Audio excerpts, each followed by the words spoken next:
Okay, David here. We are live with the finals of the Horde World Championship. So let me just make sure the video is working. So I just got the format here. We might be having a few people joining for co-commentary, and Matvei, who we interviewed after the last stream, who got knocked out by Stubenfisch, will hopefully be joining. Dude, the organizer, will hopefully be joining afterwards for interviews, and it's possible some of the other top players or streamers will show up, and I'm going to put the link in the chat. Okay, so we got Nathaniel in the chat, so thanks for tuning in. So just before it starts, there was a little confusion, at least on my part, possibly some of the players, about the format. So here is this year's World Championship, and you could see there was, I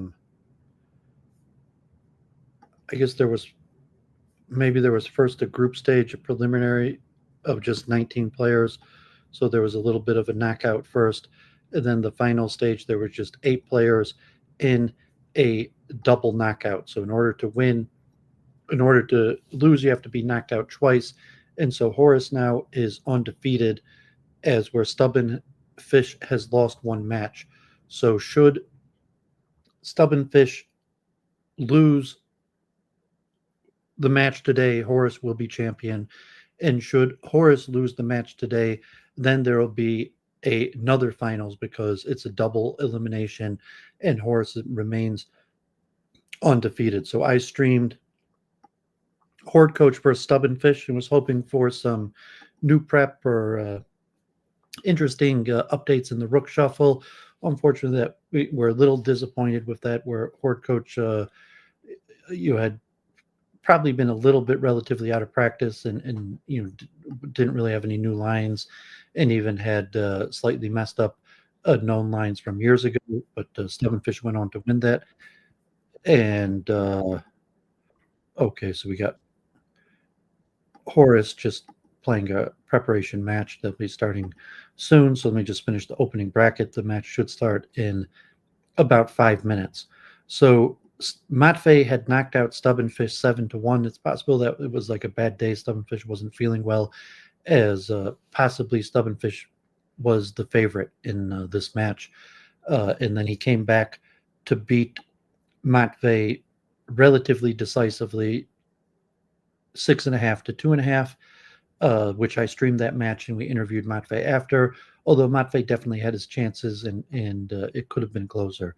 So Stubenfisch, by far a huge favorite in this, as one of the top-rated Horde players, and he's been one of the top Horde players since I've been playing, as where I think Horus is a newer player, up and coming, although a top Horde player, your rating-wise, 25, 2600, as where Stubenfisch has been in the 2700s. But Matvei's surprised to go undefeated, and face tough competition, Flipanov and Diablo and Matvei. So be interested to see what happens, although the consensus among the players is that Stubenfisch is a wide favorite, and also Stubenfisch has been a top player. He's been in the finals of, I believe, 3 previous World Championship matches. So here you see, I don't remember there being a Horde World Championship in 2019. I thought the first year was 2020, but Spenos was kind of the originator, the first real theoretician of the game, came out with most of the lines. And I don't even know when the last time he played. I guess he's still online. Well, the last time he's even played a game, period, has been 2 years ago. And Mindhunter was one of the top early players, and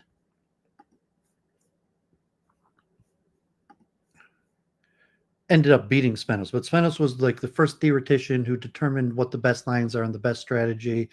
was really the first person to deeply analyze the game and come up with a strategy to win, and various open lines. I would say probably half of the opening lines that still exist today, with maybe at most some minor modifications, are the original Svenos, lines. Like you could consider them like a Steinitz or Philidor of Horde. But when it came to actual competition, when the World Championship actually happened, Mindhunter rose above the pack, and winning against the competition, got a chance to play Spenos and beat him relatively pretty handedly. Simonon, one of the first players that was really enticed and loved Horde, and you played all the time. Not relatively and exceptionally, he's only like a club player, but he played Horde all the time. I think you could see on his account, he's played like tens of thousands of games, and he upset Mindhunter, and I streamed part of that, and probably Mindhunter just underestimated Cinnamon and didn't prepare well enough. I have the stream of that match on my channel. I started playing Horde in 2020, and before the pandemic, just a little bit here and there. And then when the pandemic hit, I ended up playing a lot of Horde and put a lot of thought into it.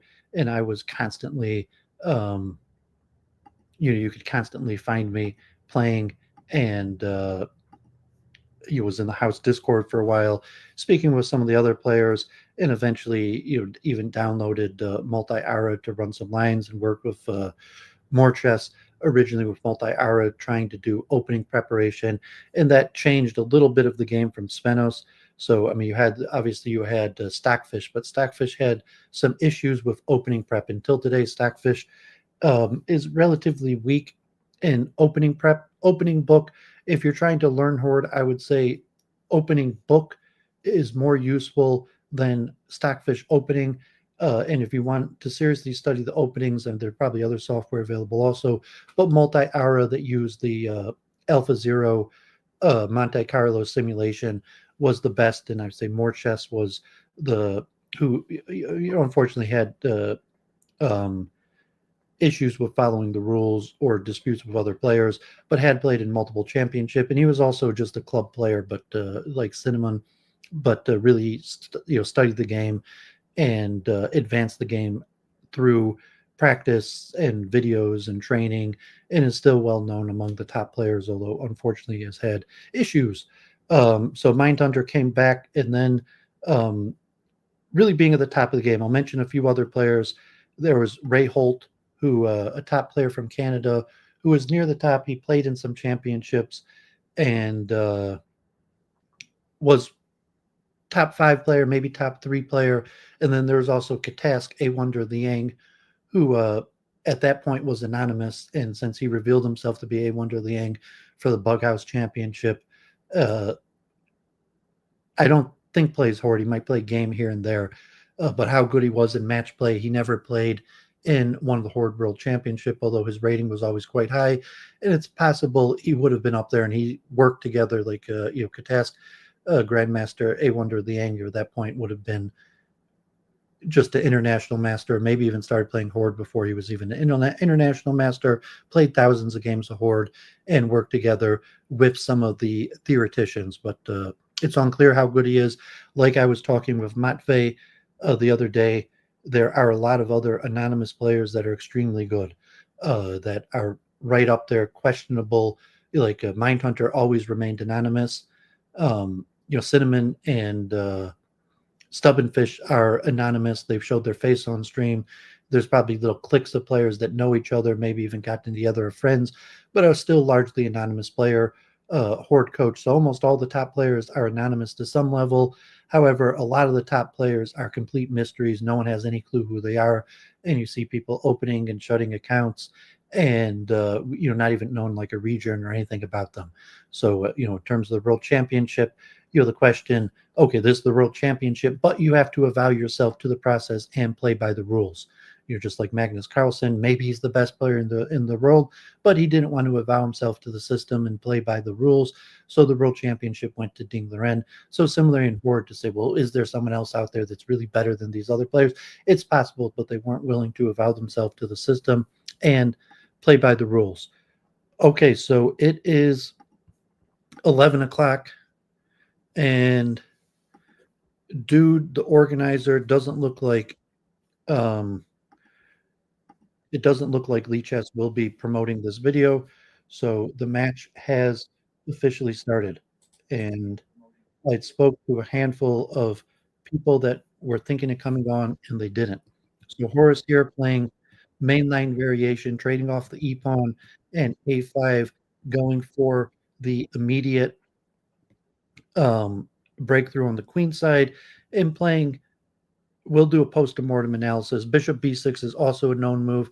I'd say the most aggressive move here is knight b6. In the semifinals, Matvei had brought the bishop back, and there's also a line, he messed this up. So here, just sacrificing the bishop and playing an immediate c6, and the bishop on b6 also prevents a5. So there's multiple ways white can handle this, and usually in this case, black should be able to break through on the A file, but it will require sacrificing three pieces and the rook.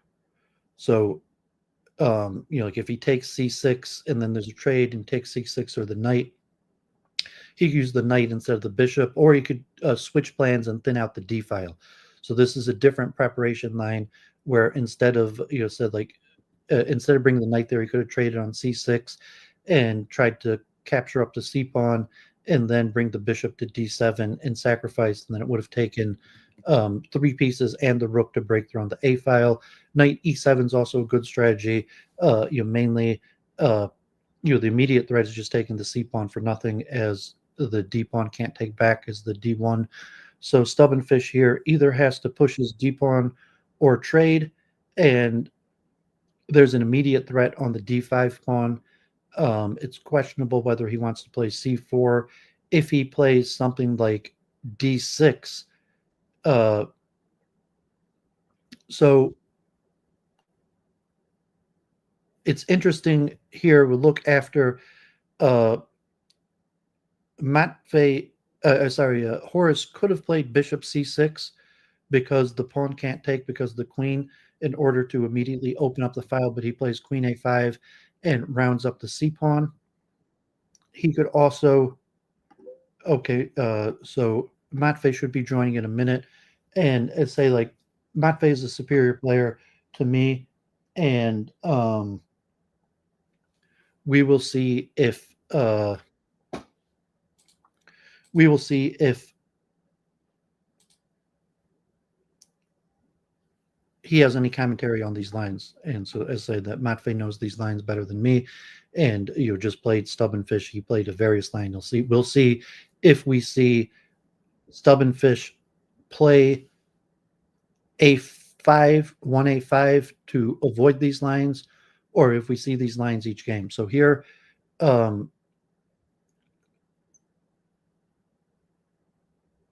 you round up the c6 pawn. He could bring his bishop to d7 and break through on the a file. However, the kingside attack is coming quickly.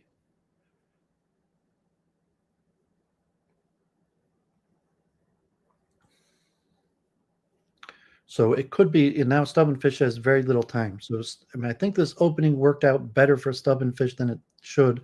Horus has a bunch of time. I think Horus had better, but he chose kind of a strategy of, okay, that's the key move. So maybe Stubben just missed that. He had to have played bishop. He had to have played f3 right away. Now he's losing one of his e pawns, because if he take back with the d pawn, the d file would be open, and with both rooks, the kingside attack and the queen pawns are not back. So I'm assuming that's an error. He brings the bishop back, and now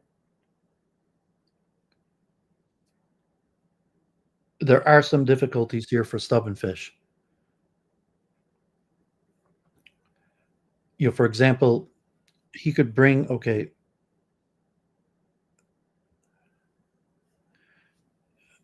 because, okay, and he even gets his queen inside. So I mean, he could sacrifice on f5. I would suspect that Horus should just keep his queen on e4, and it's an easy win because it prevents the f pawn from advancing. And if he eventually plays c4, so as opposed to like taking on f4 or something, that just having the queen here on e4 and leaving it there in order to prevent the advance of the f pawn is sufficient. I mean, he could sacrifice on a2 right away and then take on c2, but at this point, I think the waiting game is probably the best move. Okay, so there he takes, and now Stubben will be able to advance. So I'm not sure taking there was needed. Honestly, I think that was probably a strategic mistake on Horus's part, although I would assume he's still winning here because he has two rooks and a piece, and he doesn't need. I mean, now he could even play a4, although he could have sacrificed. So, but Stubben is the more experienced, quicker, say superior overall player. So even if Horus has new lines, got a better position, I would say that the time scramble might favor. I mean, almost definitely favors Stubenfisch, but not necessarily. Does he just give up the rook here? Okay, so he just gives up the rook, and now there is time issues. So I said the time scramble will favor Stubben. So this could be unfortunate because this was looking quite good for him, and now it could be favoring Stubenfisch. I'm going to assume Stubenfisch is now winning here. So this is unfortunate for uh, Horus. It's possible he could still come back here. Uh, now he's going to play f4. This isn't looking good, and he loses on time, or he resigns. So unfortunate. I would have guessed Horus was winning that game. We will see if Stubenfisch goes into that line again, and Matvei is still not here. So as said, Horus is undefeated here. So this line here, as opposed to playing a4 right away to play an immediate c6, I think this line generally favors black. I'm usually relatively happy to have this line as black, although I usually don't take on c6 right away, and we'll play something like e6. Okay, so let me see. That's Matvei. So we have Matvei here. Matvei, you here? Yes. Okay, were you watching that first game? Not really. What happened? You had a main line with the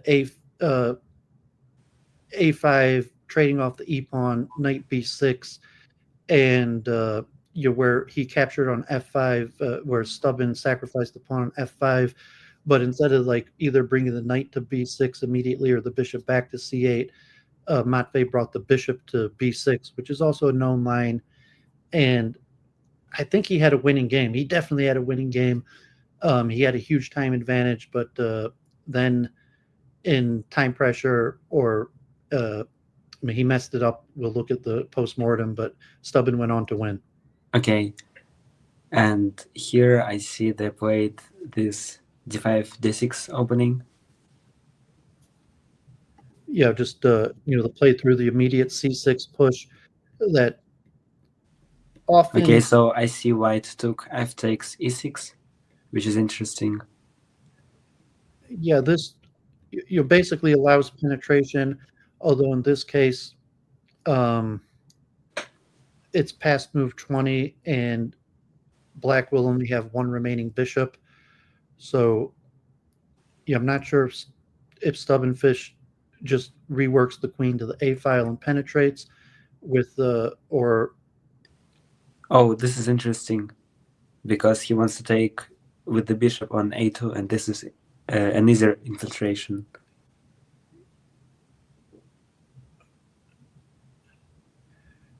Yeah, this is interesting also. I mean, he could have just played instead of going for e4, because e4 allows the threat on the g1 pawn. He could have just played a3. I think white could just play b3 and d2 and all pawns are defended. So just here instead of e4, for example, b3 and black can't infiltrate by only sacrificing their bishop. Yeah, Stubben is definitely like a more precise player. I'm not sure, if you're less prone to making blunders or even minor errors. So like Horus does occasionally just make, I don't know, blunders, maybe even blunders or errors, and that could be his downfall, even if he has good preparation. I mean, he has some fighting chance here, but I gotta assume black is way better here. I think the position is quite unclear, but I mean it's not over for white yet, so it will be still interesting, I think. Yeah, I mean, does he just try to win the rook immediately with f6? So they trade.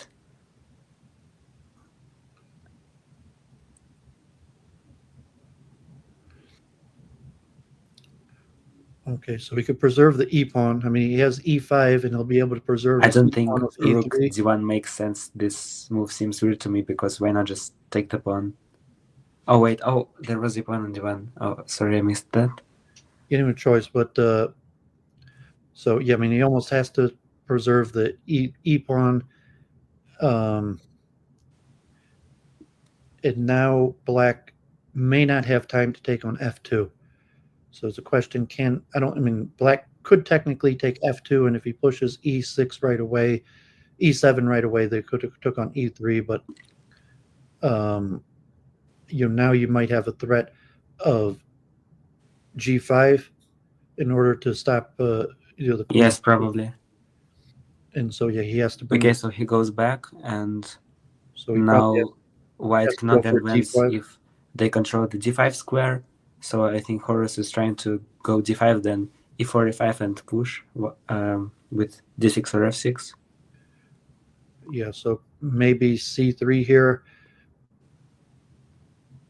Or another idea would be to push the h5 pawn.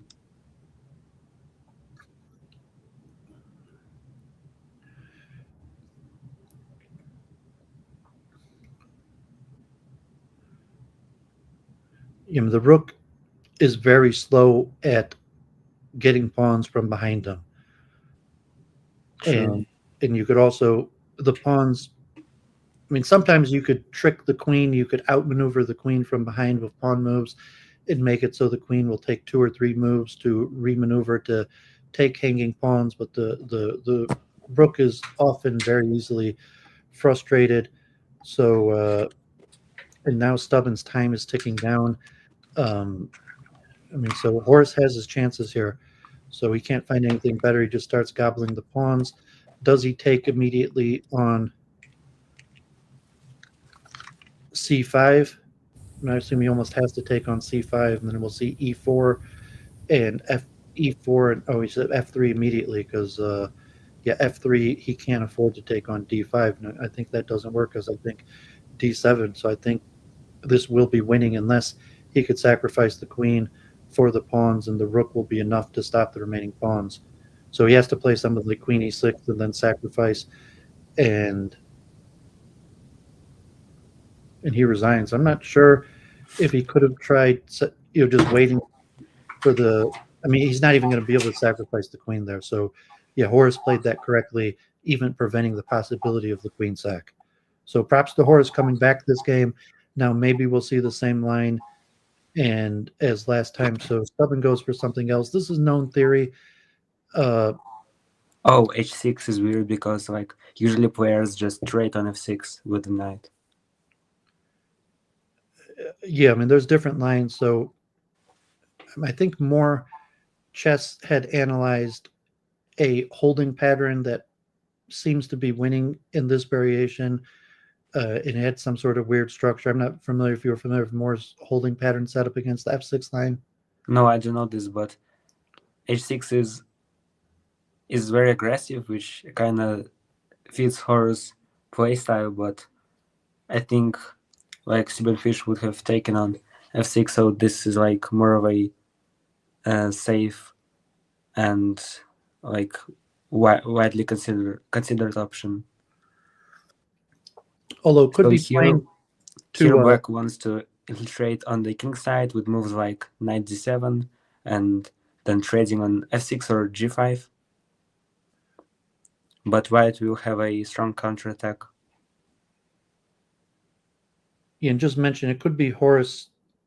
His strategy is been to play new lines, and he's been getting a time advantage in the opening from doing this.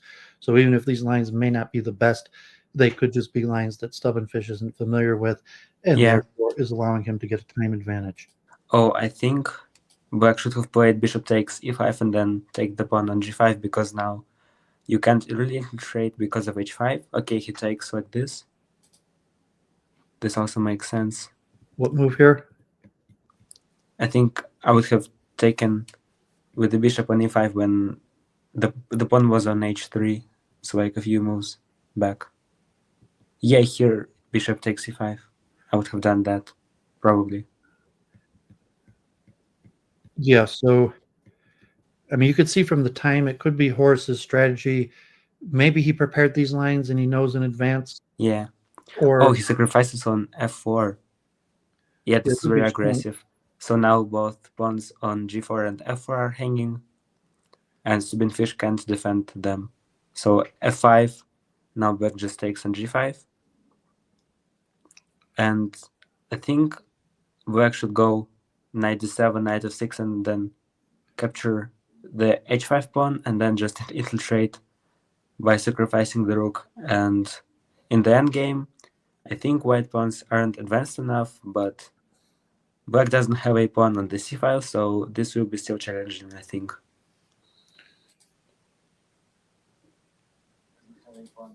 okay, so actually I see that Lee Chess is promoting the stream. So if there's any new Great. viewers to Horde Chess, this is Duvid, a chess variants fanatic, been playing Horde for about 5 years. You can see the beginning of the video. I'd consider myself the second tier of top players, meaning that there's no way I would have made anywhere near the finals in the World Championship. But and we have Matvei, who was one of the finalists, joining us, who played both of these players, beat Stubben and lost once, and lost to Horus. So Matvei joining, and is a young student, but one of the top players. So his commentary will, he's not an experienced streamer, but is one of the top players to add precise commentary. So I would assume Horus is winning this game. I mean, there's some counterplay, but those pawns on the queen side are slow, and he didn't have a chance to advance them yet. Yes, I think Black has an advantage because white pawns on the d5 aren't advanced enough. So you see he goes d4, but Black is just in time to capture all the pawns. So white has no chance, I would say. Yeah, I mean, he almost has to play d3 to try to hold on, but he could just immediately take on b1 even. There's limited risk. And okay, so now he takes on c2. White has only 2 c5 pawns, and Black is gonna capture on e2, d3, e4, and this will be over. he doesn't even really have a threat. He could safely take on d2. There's not. Yeah, because if I tries to advance to like c7, c6, Black can just capture the b6 pawn. Yeah, I mean, he could do anything. For example, just now, he castles. Yeah. Okay, wow. GG. So Horus with upset him. He got the white win. As I was mentioning, like everyone thought that Stubenfisch was the favorite, and I said if Horus is going to win, it's going to be because of opening preparation and by surprising Stubenfisch. I mean, Stubenfisch is an opening expert. Like usually, as I said, when I was preparing lines and going over my games, and I was like, oh, I should have played this than that, and I found a better move in the opening, I would almost find that Stubenfisch was already playing the better line that I just came on to. However, I'd say relatively Stubenfisch is not really a theoretician. We see d5 and e5 immediately. This is interesting. Yeah, so we'll see. Does he play a5 here, and do we get a repeat of the line? So I think in this position, White lost their pawn on the g file. So I think Black should try to infiltrate there. For example, with moves like h6, knight e7, or h6 bishop e7. Okay, yeah, that's what he does. Yeah, so this is the dynamic, interesting nature of the Horde game, where you're playing the mainline variation, where the goal is to infiltrate on the A file, but black stops the infiltration, and then the plan immediately shifts to the king side, because in order to stop infiltration on the queen side, he has to somewhat weaken the king side. Although I think in this variation, Horus has been able to successfully stop infiltration on the king and queen side, but it'll cause different disadvantages. And so Stubborn is going to have to enter some sort of holding strategy, trying to thin out the central. Okay, so we see Stubenfisch playing b6, which means he could probably try to create a fortress at some point, but as black, I would have just captured the h4 pawn with the knight. Yeah, different players use different words. Like I use the word holding pattern. Different player use fortress. The reason I don't use fortress is because the fortress, the pawns get traded off right away. So long term, it's a holding pattern where the goal is to sacrifice 2 or 3 pieces on the file to open up one of the central files. That is said like you could sacrifice a piece for even 1 pawn, 2 pawns definitely, and if you do it 2 or 3 times in the same file, you will open up a file. It could be a central pawn, and the goal remains always the same no matter what the strategy is for black. You thin out a file and get your queen behind the pawns where you could easily take them away. So these are 4 sub-swing lines. Eventually, Horus will have to advance and likely have to sacrifice a pawn, and then at some point Stubenfisch's goal is to sacrifice 2 or 3 pieces in the same part of the board in order to force penetration. Okay, so in this game we see that Stubenfisch castled, which is a bit unusual, but black controls the G and H files because so the H5 pawn can't move, and if white goes G4, black captures on H4. But now Horus played E5 and black traded 2 pieces for 3 pawns, which I find a bit weird because it's not a great trade, but we will see. Because usually in such situations you should rather like retreat and then wait to capture 2 pawns with 1 piece.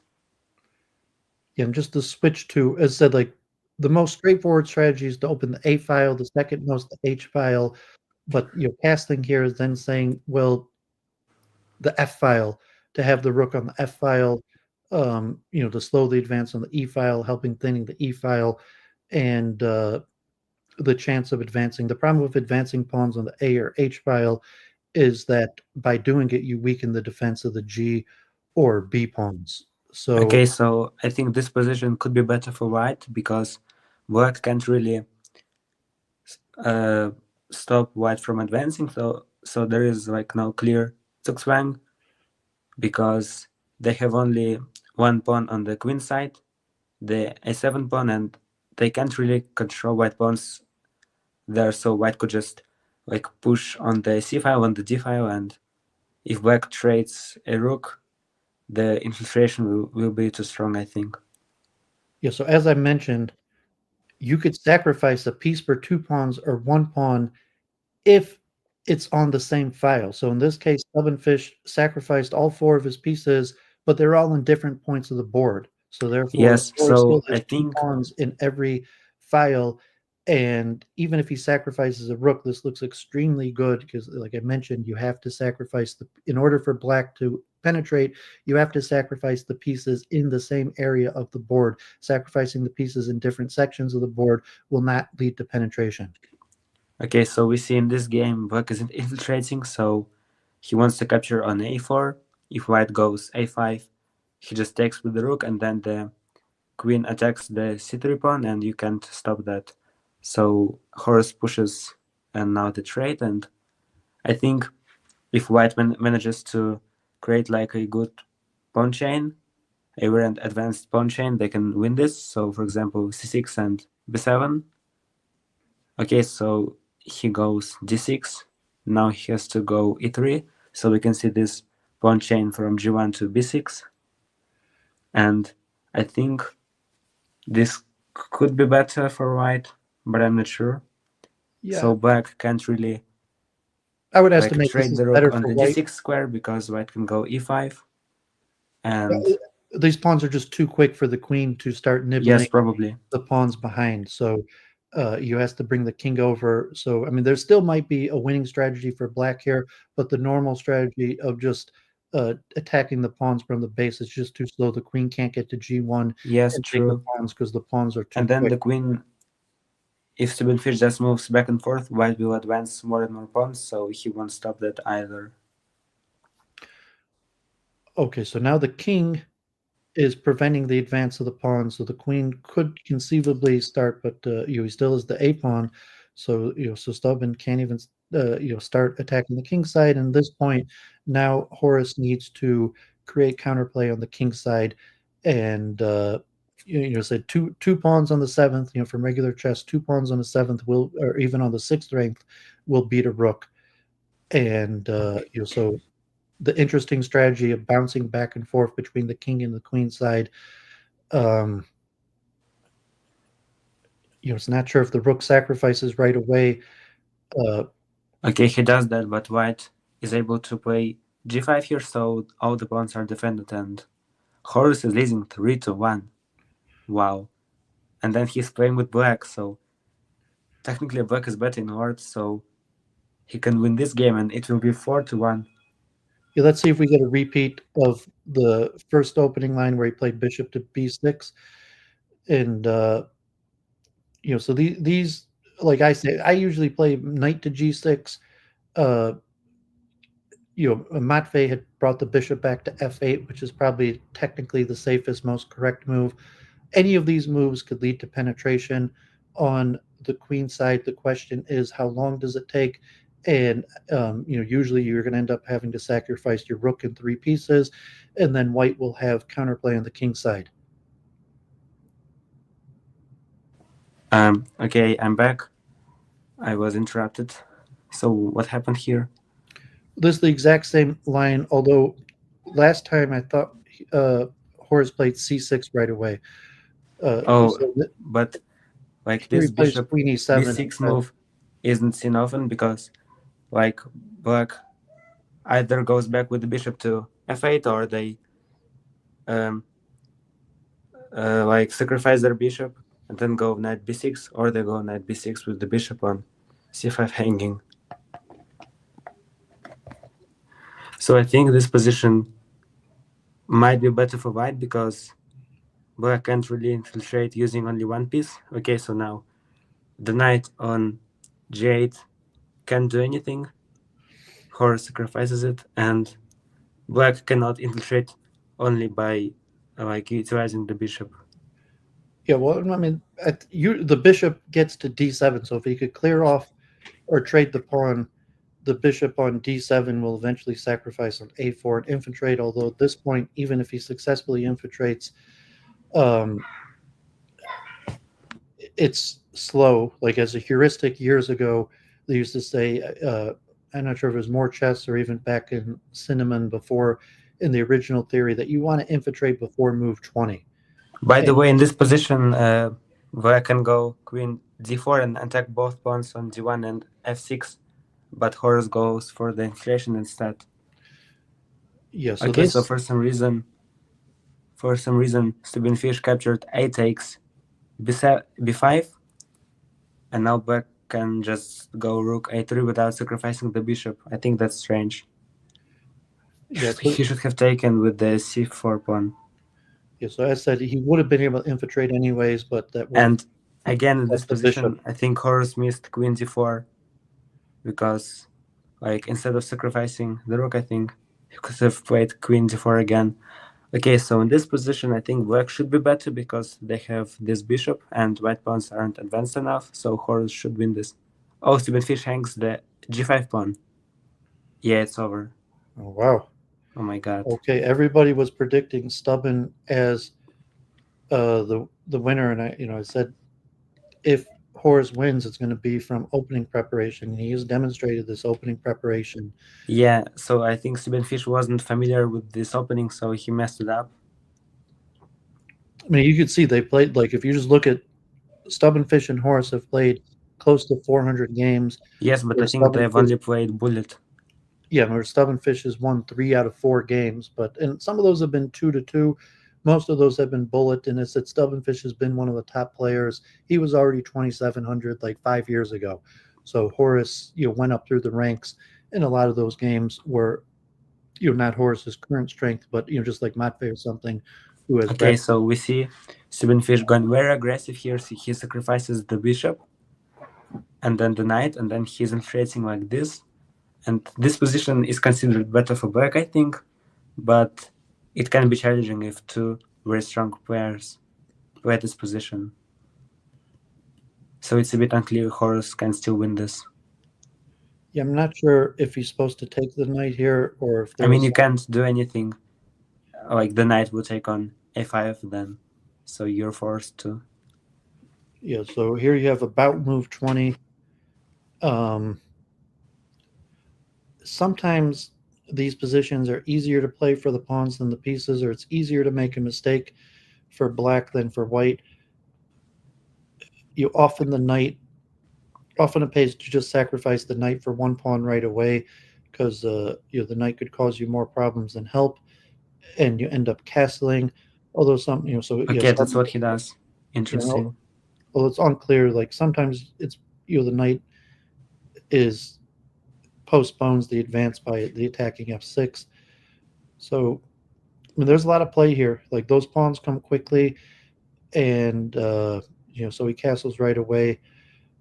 Yeah, okay, so in this position, the winning idea for white would be to put a pawn on e7 and then 2 pawns on e6 and g6, so the rook can stop it. And Stubenfisch went for these pawns on c2, d3. I think he will capture on c4 later, and perhaps he can later promote to a queen. We will see.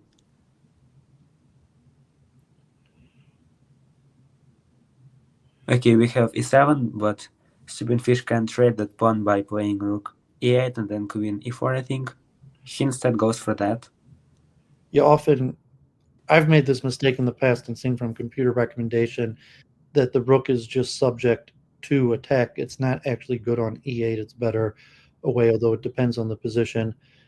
Yes, but on 8, like the rook has to be on the 8th rank, and probably on e8 it has like more use because you can always capture the pawn, but we will see.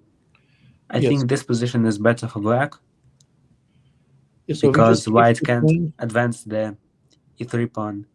if he just keeps the queen there on that file, like if so, forces the sacrifice because the queen just sitting here on e6, he can't advance e4 Yes. or g5 without losing the f5 pawn. So he chooses to sack the pawn right away. Okay, now we have g4 and then this. Okay, so I think at some point black has to trade and the rook for the e7 pawn, because if black doesn't do anything, white will keep advancing on the h file, and at some point the black queen won't be able to control all these pawns. He might also, I mean, like you had that issue where you like it's sometimes superior just to keep the queen on e4 and shuffle the Yes, rook back and but in forth. this case I'm not so sure, because you see white can go with the d5 pawn, then maybe f3 and e4 is possible, so white will have to sacrifice a few pawns to get what they want. So here Okay, would so be the this is example. interesting now, Here's because the example where the rook, Stubenfisch just to mention thought quickly, he is in time to capture all the pawns with his I'm just queen. mentioning quickly here, if the rook were on d8 in this position, on e8, it would be losing because the king would be forced to go to g8 and then I don't think so, f7 because would the be king can just possible. go to e6. Well, I'm just giving the example of why the rook is better on a8 as opposed to Yes, for e8, example. and it's specifically this type maneuver where if the rook was on e8, the king could not move to e8 and would be forced to g8 or e6, and sometimes the Yeah, rook. makes sense. Okay, so now I think black is winning because the queen just captures on e5 and then it controls all the squares. So white can't advance the g4 pawn because black will capture the f6 pawn.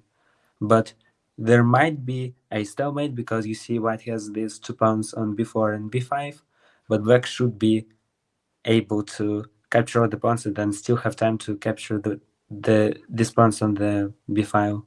So I think black is winning. Yeah, and you have to be very careful not to allow the pawn to get to g6. Oh, Oh, clever. that's tricky. Wow, clever move. Horus, Yeah. I got to assume that, I mean, this is now winning for white, and I got to assume that. Yes, because in this case, white threatens to Was this promote winning the to whole time? f8. Was this winning for white the whole time, or did Stubenfisch mess up there?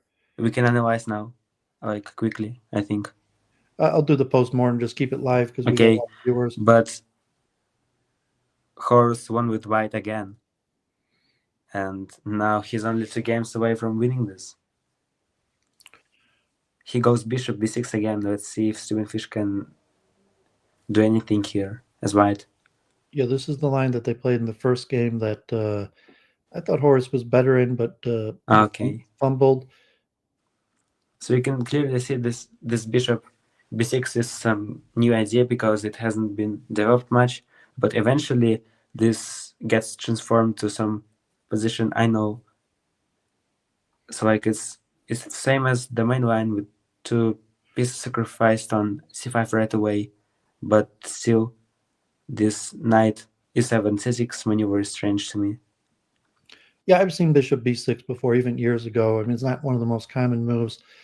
And just watching, learning from the the c6 strategy is not usually one that I employ, that Matvei employed, and you see Horus employing. It's probably a superior strategy to what I'm using. That this pushing on c6 idea. You mean like no? I think with the bishop on f8, the c6 idea is losing, but in this case, I don't think so. So instead of knight e7, like you usually take the pawn on c6, and this is like the main line. So I think it could have been transformed to the main line because like the bishop took on c5, then went to a square. So in that case, it was the f8 square. In this case, this is the b6 square, and then the bishop got sacrificed on c5 anyways. So in this position, black only has 2 rooks and a bishop, but white has 1 pawn on the d file. So I think black should be winning if they play correctly. And he doesn't have to sacrifice the rook to break through because the c4 pawn. So just bishop d7, bishop x a4, and he can't take the bishop. Yeah, but c4 pawn if you forward. sacrifice the bishop there, the queen on c4 doesn't infiltrate because you see this e2 pawn guards that diagonal, and black still has to sacrifice something. So for example, the bishop on d5, but we will see. So there's no infiltration here. However, Yeah, and if he pushes the b5 pawn to b5, white can go a3, and now this is guarded again. Yeah, very good. And now Horus will have to sacrifice a major piece, I we just think. wait. So usually in these lines, at this point, Horus should probably just keep the queen on c4 and wait. Yes, but white is able to advance a lot of pawns, like on the h5 and the g5, so I think this should be better for white. Well, no, I mean, once he advances g5, then he'll play bishop takes f5. So at some point, it's going to be a Zugzwang. So here he I probably see, but I still think this is better for white if he plays correctly. Because the rook can't really stop all these pawns. Yeah, so the question, even here, okay, I mean, he could have also, if I were Horus in this position, sometimes these are like the computer-aided lines that just queen e6 and leaving the queen on e6 is actually the winning strategy as opposed to bringing the queen behind. So if I were him, I would have just played queen e6 and But I think Horus will go for another infiltration here. But he goes queen c6, maybe to go to c5, but this looks unclear to me. Yeah, I think if he had just played queen e6 here, and then he could have moved the rook, and the rook probably would have on its own would have been able to stop the queenside pawns. Now this is substantial counterplay for Stubenfisch, and the queen. Okay, so he goes g6. Now I think black should trade and then capture on f6 with the rook, but instead he's going to win the e5 pawn, because if white goes f4, the e4 pawn is lost. This is a good move, but now if he captures f takes e6, we have f7 fork. Now he still sacrifices the rook, and the f6 pawn is hanging, so I think black should be winning this. And Stubben could still try to play for tricks, generate some counterplay. He has to be able to deflect the queens. I don't think white is in time, because you can go like g4, queen captures g5, and then queen e5, and then queen goes to f4, and this is winning. Yeah, I'm just saying the strategy for Stubben, regardless of objectively whether it's winning or losing, is to deflect the queen to the queen side through counterplay, and to make the queen occupy enough time on the queen side to allow the king side pawns to advance, so that by the time the queen has dealt with the queen side pawns, they'll have a winning attack on the king side, which may objectively be impossible, but that's the strategy that he has to employ. So, at this point, Horus coming back to the king side to nibble a few pawns.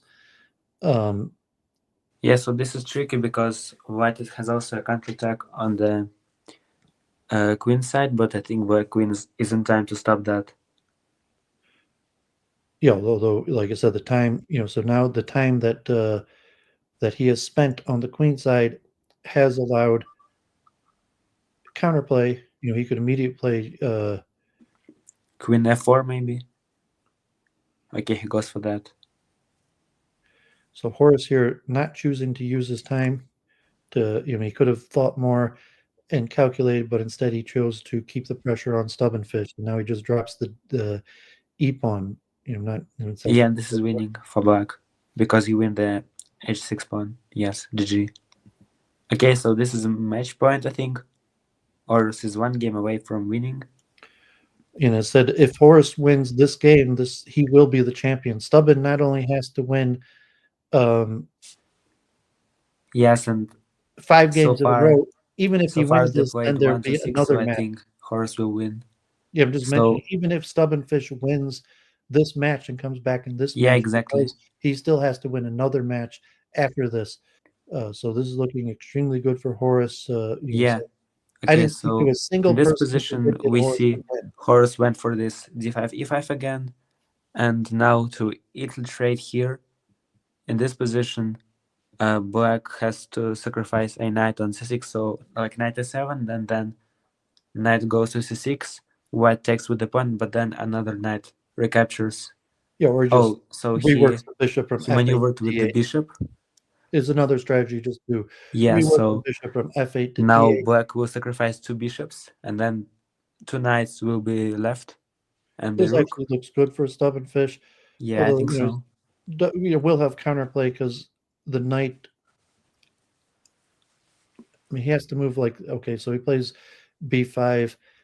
He still has to get the queen around the knight, so he solves that by playing Yeah, I b5. see. But maybe if b5 is kind of questionable, I would have played b6 to still guard the c5 square, because now white has this advanced pawn on the c file. But Yeah, looks like Stubenfisch wants to take it with the knight, which seems kind of weird. He should have went queen a6 right away, but I don't know.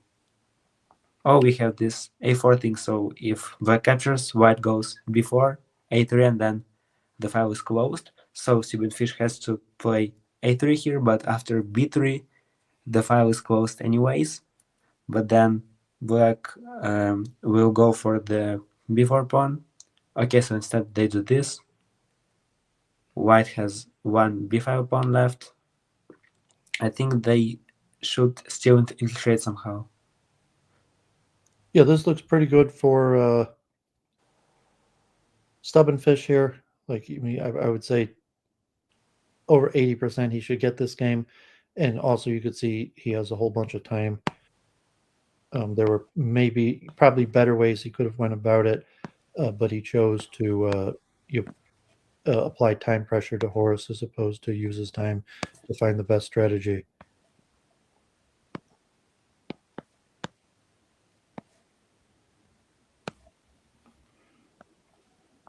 Okay, so we got a few viewers that never seen Horde chess before the rules. So Horde chess is a unique variant, different than all the other variants, where one side just has pawns. All the other variants, both sides get the same pieces, the same setup, and this one decides get different setups. So white wins by checkmate, black wins by capturing all the pawns. So black wins by a different method than white wins, and this unique in all the variants. Okay, so here we see that Stubenfisch plays h6 and f6. That's not what you do. So, like, if you are preparing to infiltrate on the side where white is counterattacking, you don't push your pawns. And this is a bit weird to me. Okay, so he won the pawn on e5 because he was threatening to infiltrate at the same time. But now it doesn't look like black is infiltrating without sacrificing any pieces because white can go b2, a3, and then d3, and black will have to sacrifice the bishop.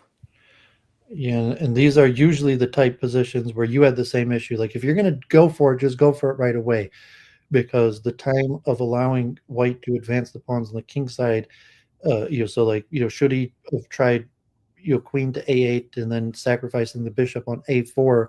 If you're going to do it, the earlier you do it, the better.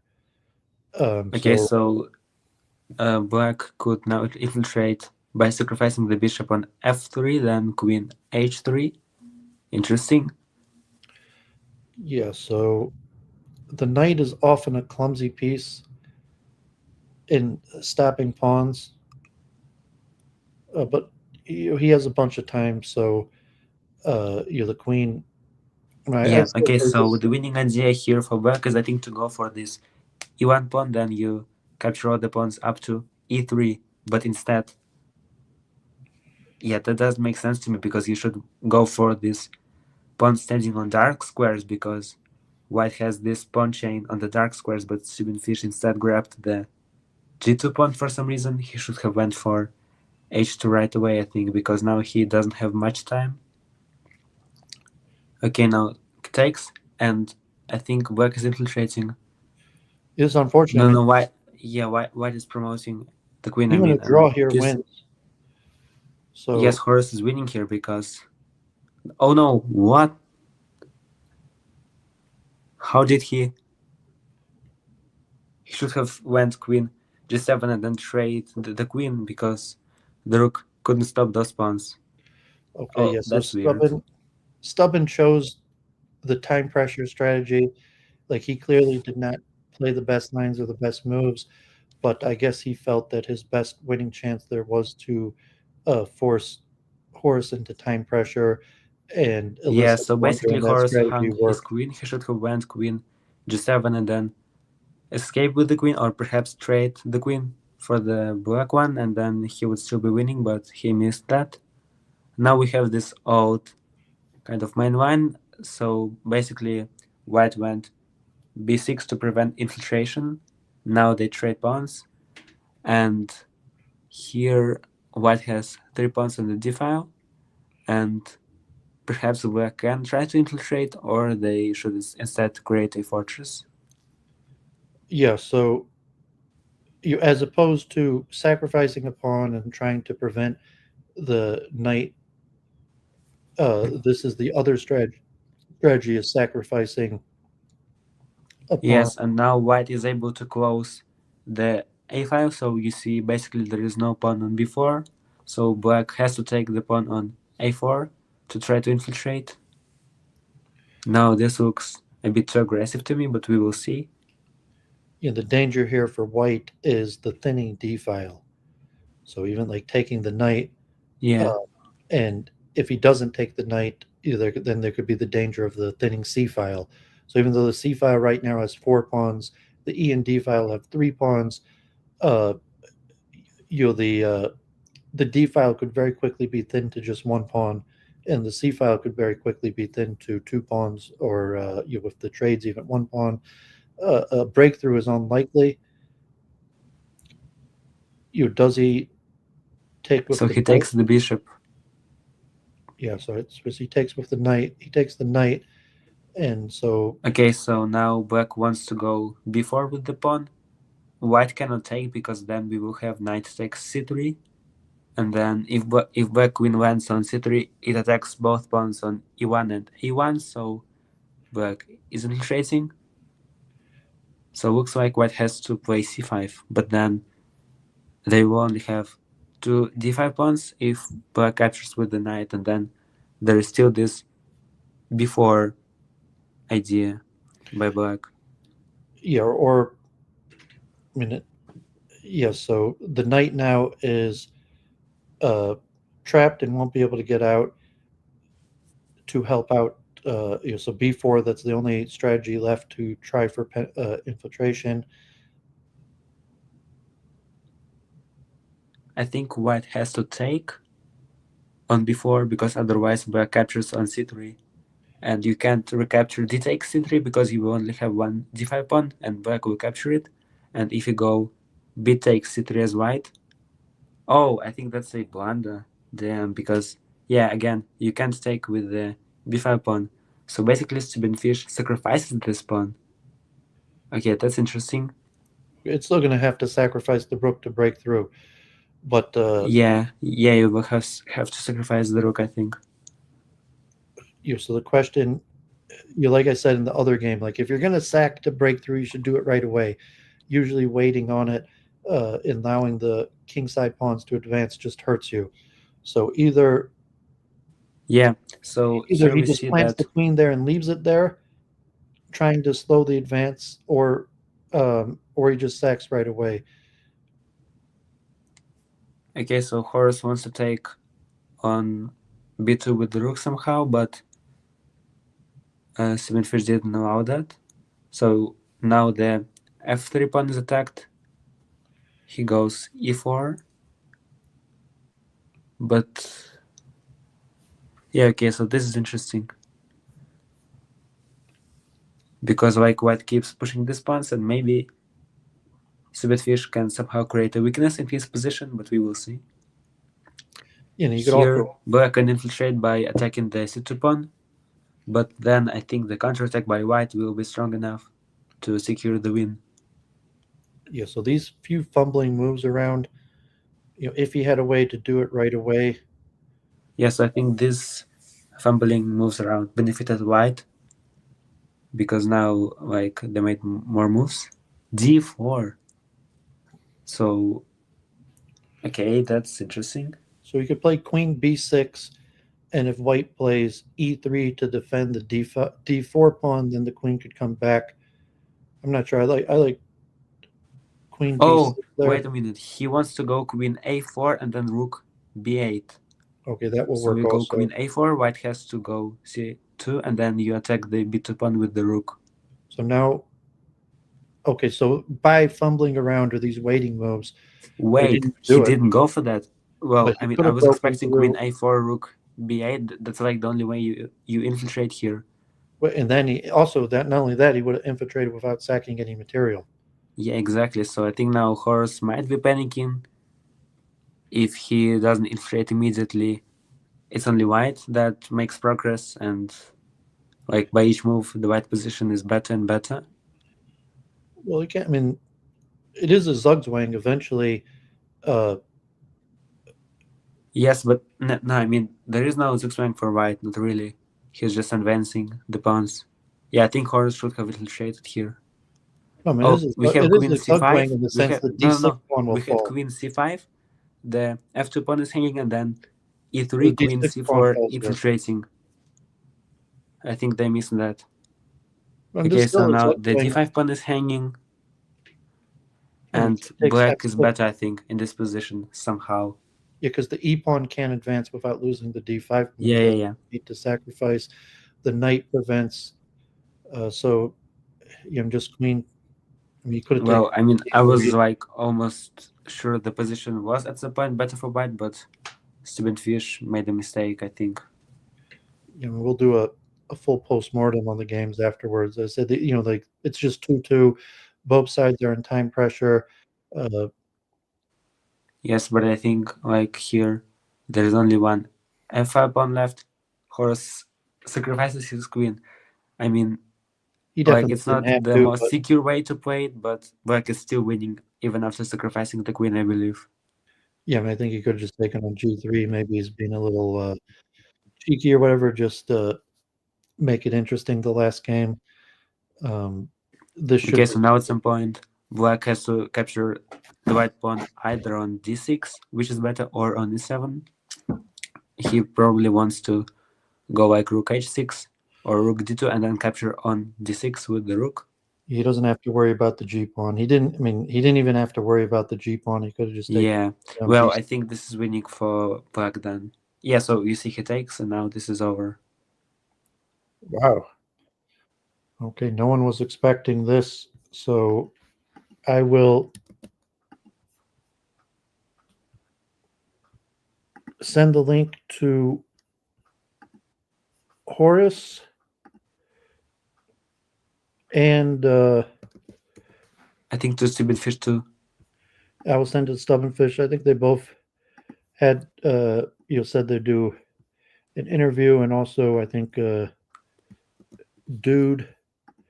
So I have sent the link to all the players, and hopefully they will join for a interview and also the post-mortem. um, we'll go over all the games and analyze. So we have some interesting. We'll look in opening book. It's possible that some of these lines were new preparation. I just have to check to see if the players are joining. Or Dude said that he was going to join. So they haven't joined yet. But we see this first game. The main line Okay, variation. so yeah, we see the main line kind of queenside infiltration, and then bishop b6 is what unusual So about this here, position. pawn takes bishop, knight takes leads to immediate infiltration. Is basically just winning for black. So you have multiple moves. So knight g6 is possible. Bishop f8 is the most common move. Bishop e7 is playable. And the most common aggressive move is just knight b6, yeah. So Knight. kind of you leave the bishop behind and immediately go for that a4 pawn, or you can capture. Now, can I show you something? So we also had this in the match. You can capture one of the pawns with the bishop here, and then go knight b6, and then capture the pawn on c4, and then b6 infiltration. Yeah. So here, c5 is almost always played. It's also, and then so here you have bishop a5 is not, so c6 has only been played twice. So this is basically new prep here. So bishop b6 has been played um,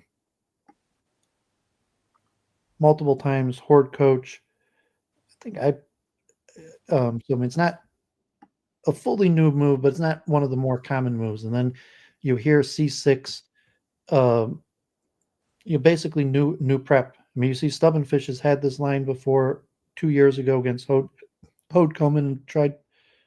No, Stubenfish himself has played this as black. And he So lost. Okay, so now this is where it could have transformed to the main line. So you see, like, um,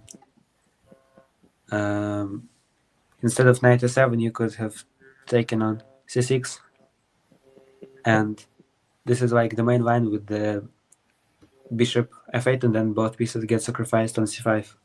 okay, we'll do a full post-mortem, but here we have Stubben and Dude Nathaniel. So let's first get words from the organizer, Dude, and I hope Horace is also going to join. I have sent him the link, and but let's first get a few words from Dude, the organizer of the event. Yeah, I'd like to say congratulations to all of our top three, since Matvei is here too. It was a very good tournament. I'm very happy with the way it went. The smaller field than usual, but we had very, very strong players throughout, and I'm happy that you came back for this one, Steuben. It helps the field be quite a bit better than the last few years, I would say. It was a um, very impressive preparation by Horus. Was I think the story of the day was he shocked me with just how impressive the preparation was. Um, it really came out of nowhere, and I know that everyone kind of considered you the favorite, Steuben, but it was always going to be a tricky match. It was never going to be, So, congratulations to all the top three. Very impressive performances, and yeah. Yeah, I'd mentioned to Dude right before, and like everybody was calling Stubben a favorite, and like I had to think, Stubben was a favorite just because I've beat Horus before, and Stubben has always beat me like 4 out of 5 games. But I said if Horus was going to win, it would be through opening preparation and new opening lines. So, anything you want to say, Stubben, or comment on, were you surprised by these opening lines? I noticed this first game that you had actually played this Bishop B6 line once before 2 years ago, but it's basically a untouched variation. Can you hear me? Yeah, we hear you fine. Okay, good. I've never seen that opening before. Like, not. I've played it, like you mentioned, but I don't remember anything like that. Yeah, it was. I don't know. It's tricky to like prep against him because he doesn't really have any blitz games in the database, like when I checked, especially not against me. So I didn't really know what he would play. Yeah, and then he just came up with some weird new stuff, and I just folded. I don't know. Yeah, I mean, I think everyone was shocked. Did you consider switching to 1A5? I felt pretty good in the D5 openings, and like this weird Bishop B6 stuff. I mean, I won the first game. I thought the other ones were maybe fine as well, but at some point it just didn't really matter anyway, so I just kept going, I guess. I mean, if I can win with the black games, it doesn't matter anyway, so. Yeah, I mean, we were surprised. I'm not sure if you want to, did you want to comment on all the games or go through them one by one, or is anything else? Sure, we can do that. I have to check the games. So so the first one was D5. Yeah. And by the way, as I mentioned here, black can go instead of 97 B takes C6, and this transforms to the main line, which... Yeah, I was hoping for that he just played mainline because... Yeah, because it's like familiar to both me and Stubenfisch, so too, I think. Yeah, I was hoping for B takes C, and then I just play like normal stuff. Would you have played D6? Yes, D6, Queen A5, and F6, something like that should like be okay-ish. Especially like when I checked the database and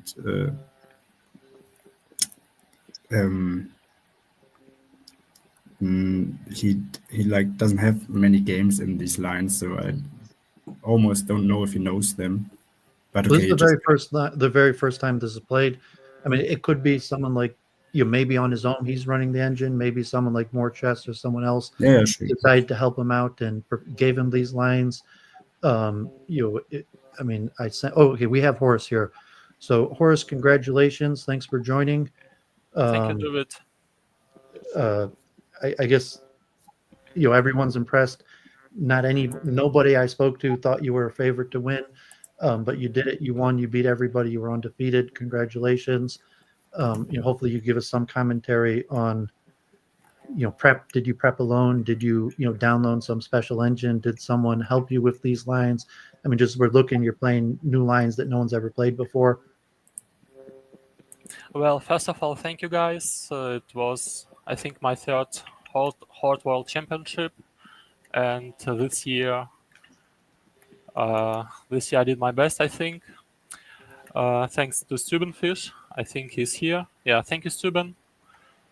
It's been nice match. And about new lines, yeah, of course, I prepared my one of the favorite openings.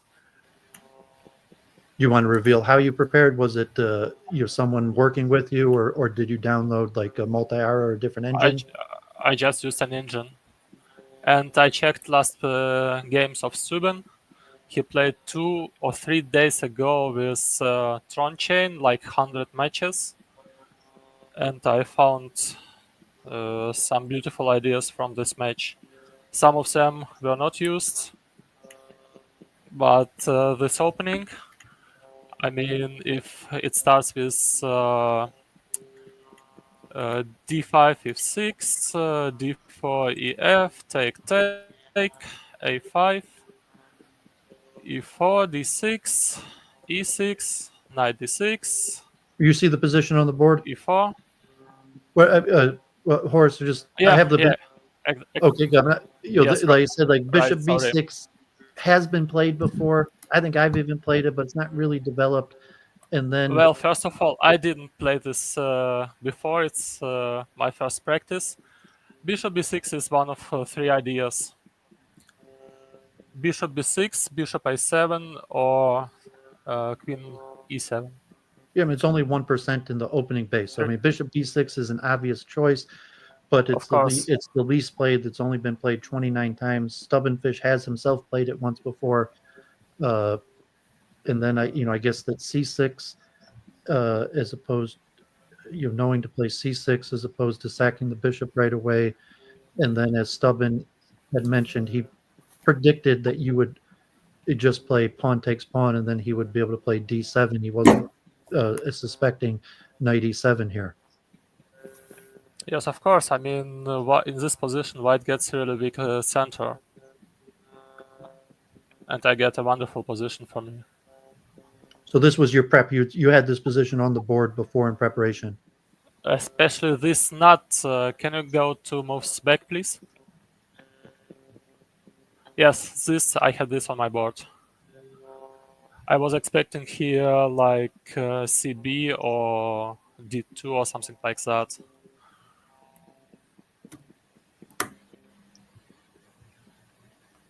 So Horus, yeah, of course can I ask? You didn't expect him to take the knight. What do you say? You expect him to play a5? No, take knight is okay, but or you didn't expect him to take the bishop back?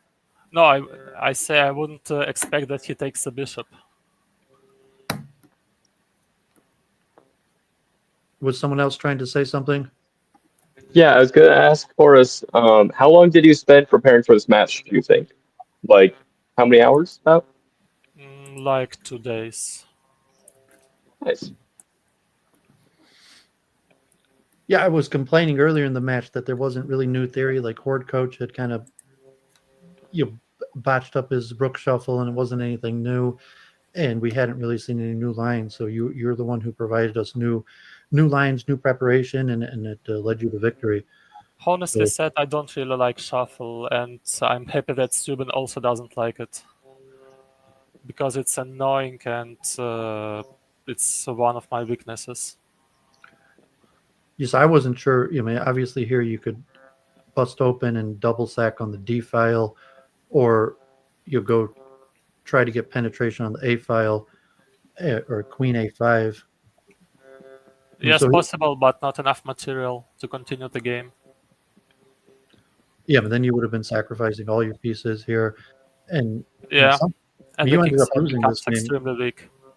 Something went wrong here for you at some points, because here something went wrong already.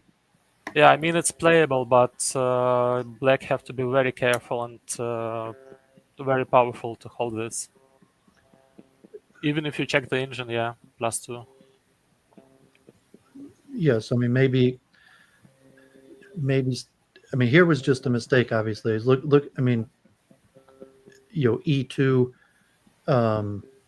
I mean, maybe Stubben wasn't prepared for this line's already in time trouble, but you're just missing bishop x e5. I don't think you can defend this pawn because f3 doesn't work. Like black just takes on g1, so you can't really defend this pawn on e4. So maybe f4 was the mistake. Yeah. So I mean, something went wrong here, And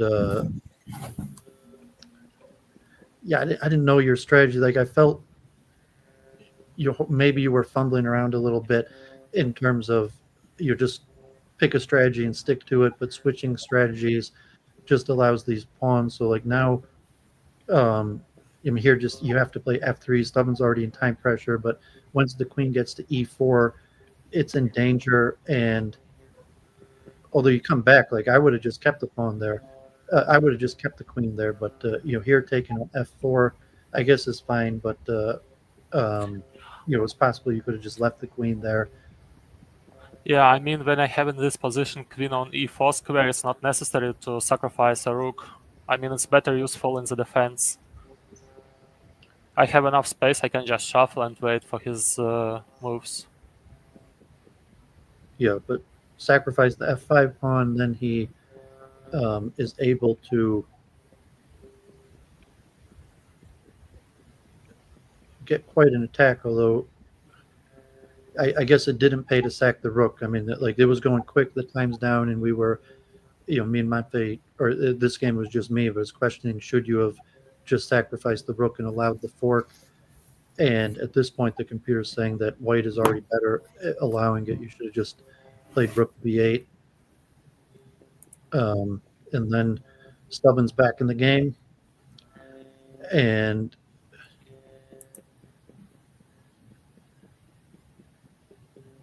yeah, I guess sacrificing the rook, and then it's just game over, and Stubben's able to win this, and you just resign.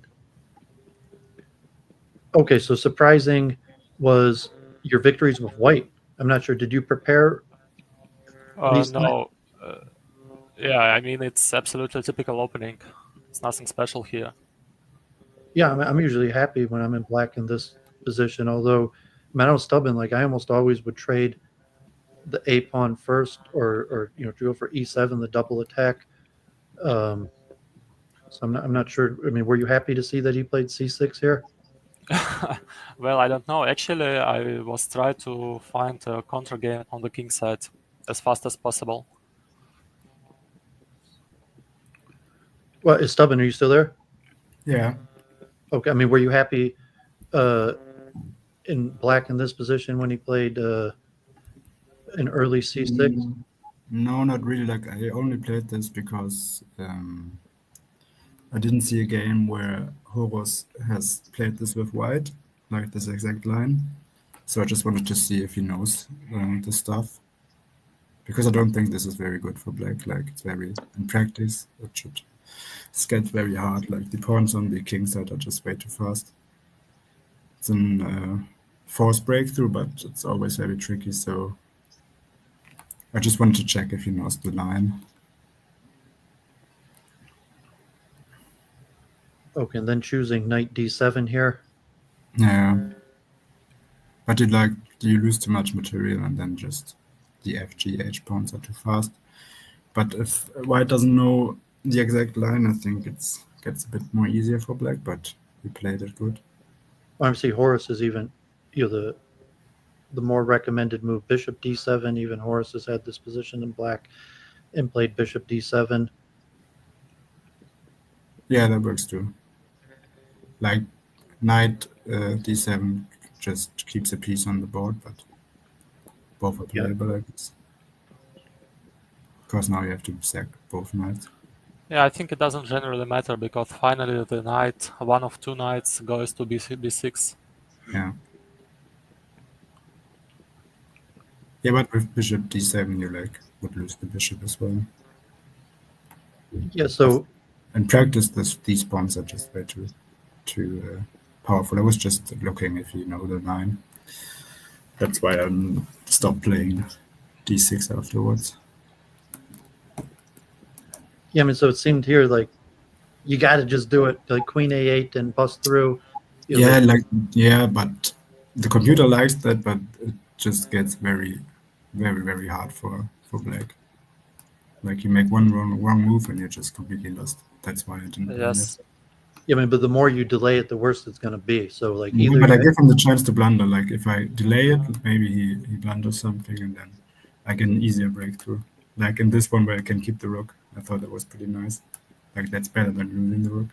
Still Yeah, didn't then you work out. messed up here. Like, I mean, Horus probably. I'm not sure if you had better, but like, or maybe e4 was fine. But here you're breaking through without even sacrificing the rook. But the rook's a clumsy piece to take the pawns with. Yeah, still not enough. But like, I think this is a better chance than just going queen a8 straight away and breaking through.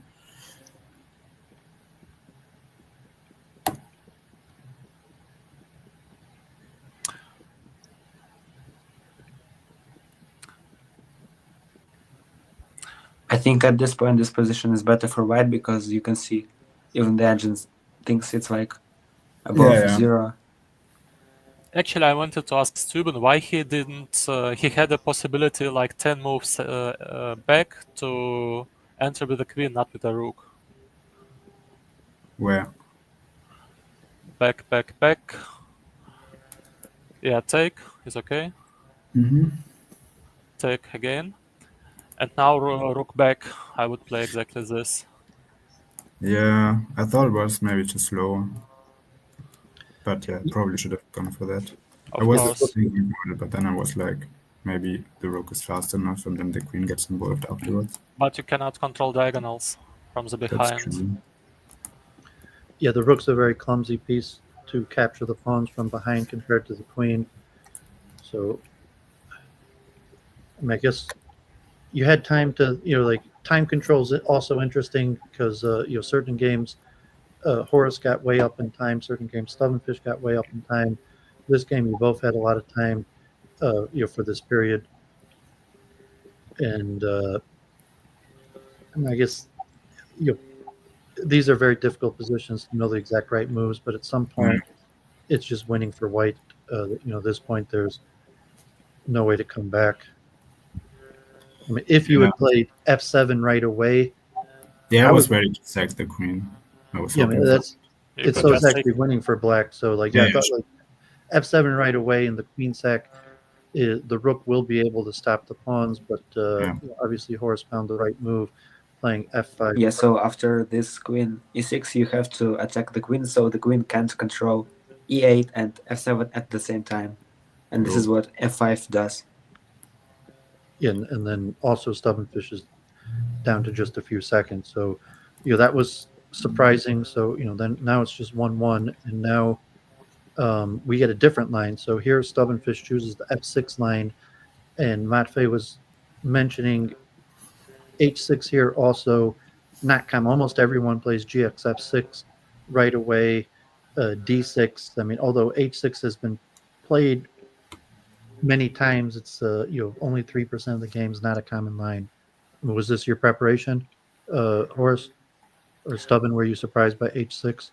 Yes, you're right, because actually 90% of my games I would play GF and a5 later. Yeah, I'm usually happy in this position with black after f6. So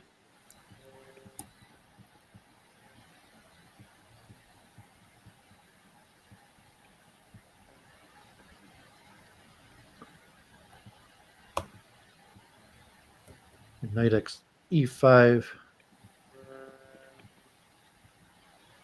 Okay, take on e5 instead of g5. Yeah, because the pawn on g5 is not so important. The center pawn was more dangerous for me. Can you take right away? And because you have e5, and I mean, this presumably is already winning. Yeah, I would say this position is close to the winning for black. Yeah, I remember seeing this and thinking that maybe queen h4 right away made sense, but your knight looks like it's quick enough it doesn't matter. But because he can't get f3, g3, and h4 before the knight comes in. So I mean, were you just out prepped? You weren't prepared for this at all, Stubenfisch? No, I couldn't really prep, so yeah. The advantage of being the newer player is that you've been in these matches countless times, and Horus is the up and coming new player, so you're very easy to prep for. Horus is difficult to prep for, although being the champion, that will change next year. And this was relatively just a straightforward victory. The queen side's just way too slow. Okay, so everyone was shocked here that Horus got to a 2-1 lead, and then we get so Stubenfisch here with white is a different. Yeah, and then this d5 e5 thing is not what we often see at the high level. I played this because also Stuben had some matches against Torchain, where he played the same structure, but he did some mistakes there. It's white or black. You're saying that Stubben had played this for white or for black or both? For black. Okay, so you're looking. You say you're playing a line that Stubben himself plays for black. Okay, so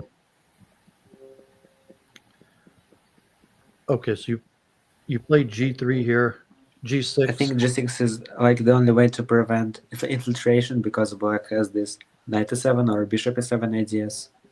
And G6 sacrifices the pawn, but now the H file will be closed, definitely. Correct. Yeah, so it's only been played a handful of times. So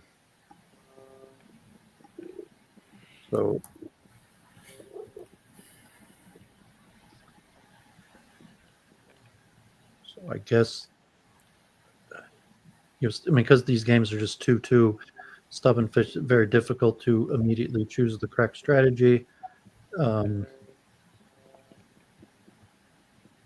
yeah, Matvei, saying castling here as opposed to keeping the rook on the H file, that you figure it's more powerful threatening the F file than the H file.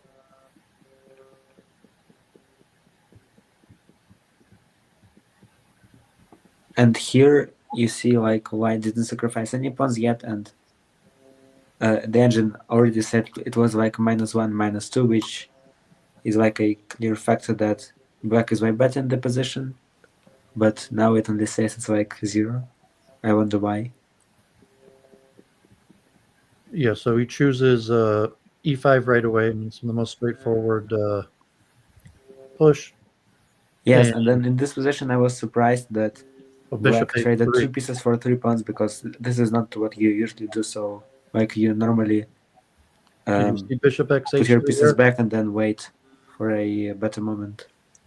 I mean, it's not a killer blow because it's just winning a pawn, but I guess you could have I taken mean, Bishop here H3. it's like +1 for white, and white has 2 e5 pawns, and black doesn't have any pawns in the center, so it's like already hard for black to win. Yeah, now obviously if you take Bishop X H3 anyways, he's not going to take it back, and he's already got 4 H pawns. And now you're sacrificing on the C file. And then around this time I was like sure that white is winning because black doesn't have enough material to infiltrate and stop the counterattack or to create a fortress.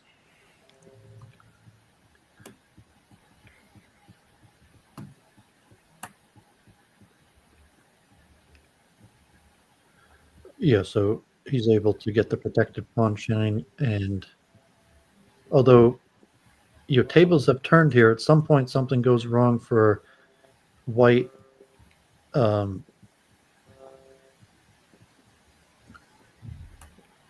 Yeah, but it never felt good for black. So, like, even if the computer says -2 in practice, this doesn't feel nice. So, still fine for white. Yeah, just Even after this, yeah, it's just white should win this most of the times, and like he did. I'm not sure. I mean, I think I mean, it's tough to know. Like, if you're winning the whole time, there might have been play, and these are very difficult positions. Like sometimes your best move is just to get the queen. You got to pick a queen.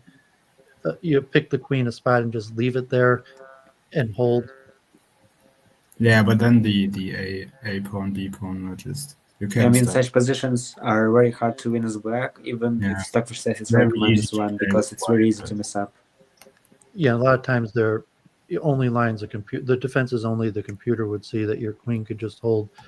But yeah, you just that was power preparation, so you were able to prevent the breakthrough with a line that he wasn't prepared for, and now we get this variation again. And instead of playing c6 like you did in the earlier game, you played queen e7. Was this had never been played before? Queen e7. Was this something that you prepared or you came up for on the spot, Horus? Yes, it was one of the main lines. Oh. I mean, I guess the idea is obvious to just sacrifice right away. I mean, is sacrificing the knight right away also? I guess it doesn't matter. By the way, I think these positions are kind of similar to what. So, do you know like variance but gambit? Any of you know? I had a study on this.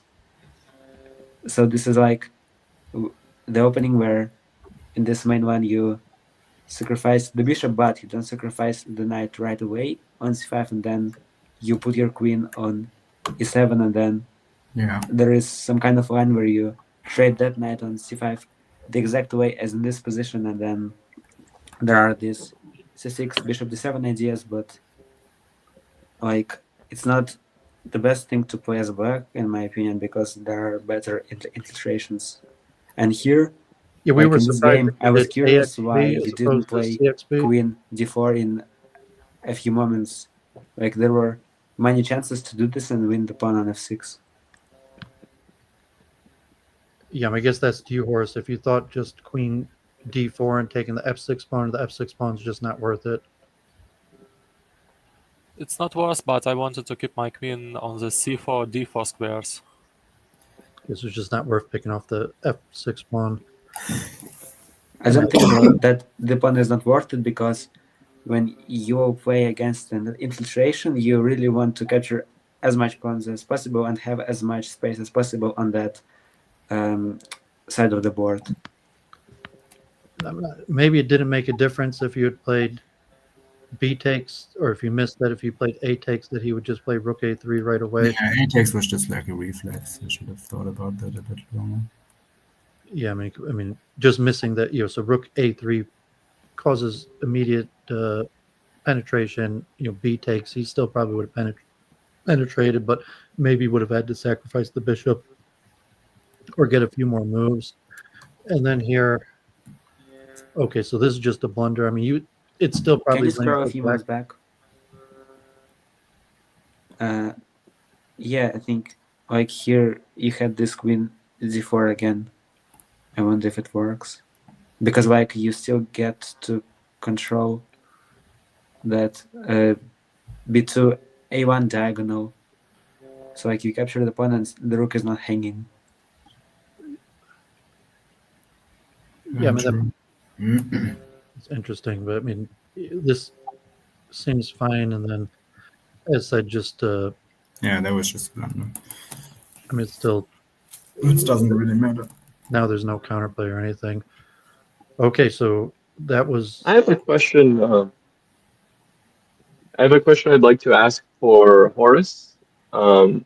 In your very first match of the tournament, you had a very shaky start against candidate master Glenn Gratz. You were tied 3-3, and I would have expected that to kind of shake you. And it seems like in the next few matches, you kind of just got really back in form and won very dominantly. But how did that impact going into your match against Diablo and then Filipov?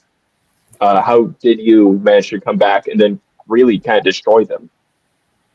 Well, first of all, the match against Glengrads I played from my phone at the vacation. I had weak internet and, well, actually I was very sure that this match shouldn't be so hard and difficult because I had like 60 or 70 games against Glengrads and it was pretty good for me with a pretty good score, but he showed an awesome performance. I didn't know what to do versus him.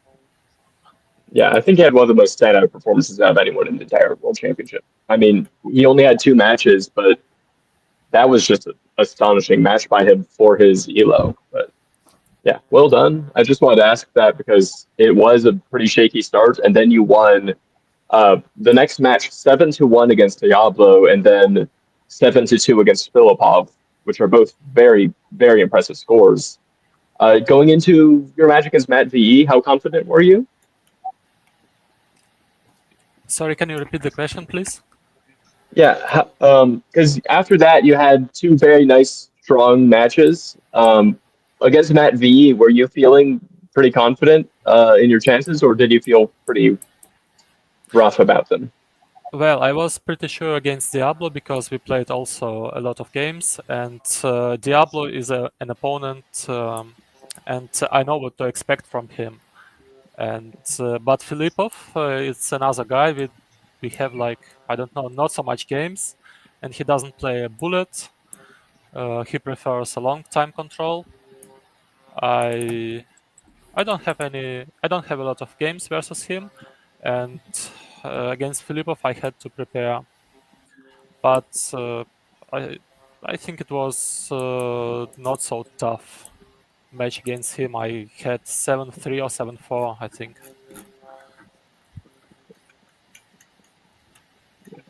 Yeah, Okay. 7-2. Yeah, you had very, very nice matches there. Then Matt VE, you had a very, I guess, back and forth, had tough match. Um, how how much did you prepare? How did you feel for that one? Just want to kind of talk about the road to the finals real Well, quickly.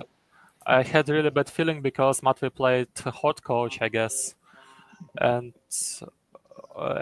he showed also very great performance, and I was surprised. I was thinking that hot coach was able to beat Matvei, uh, and it was yeah, a big surprise for me that I have to play Matvei again, like last year or 1 year before. You got to put the work into it. So I mean, horde coach, or if you're out of practice, you don't do your preparation, your performance will show it. So people who put the work in, Matvei and Horus, their results showed. Okay, so let's try to get through these games. So here, it's already 4-1. So like everyone in the chat is kind of shocked that the Horus is pulling ahead like this. And here we have white again. So I don't know, one of the main lines, but basically Stubben going for the main line. And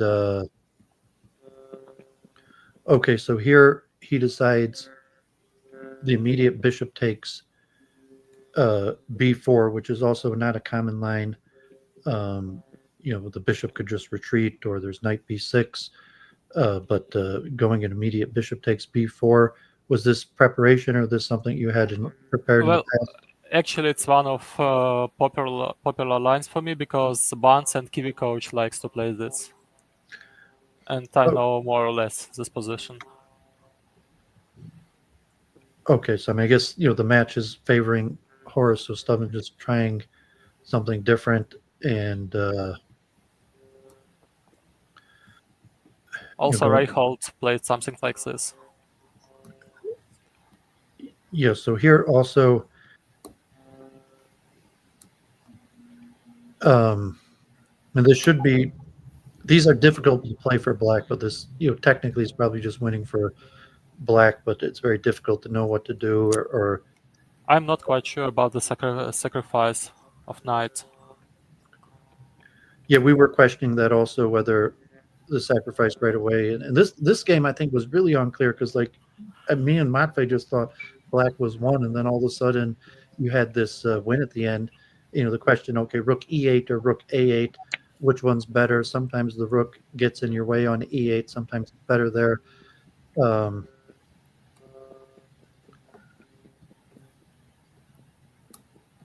yeah, this was one of the positions where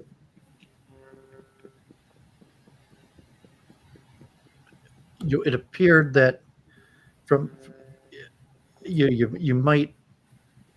This was really clear what happened here.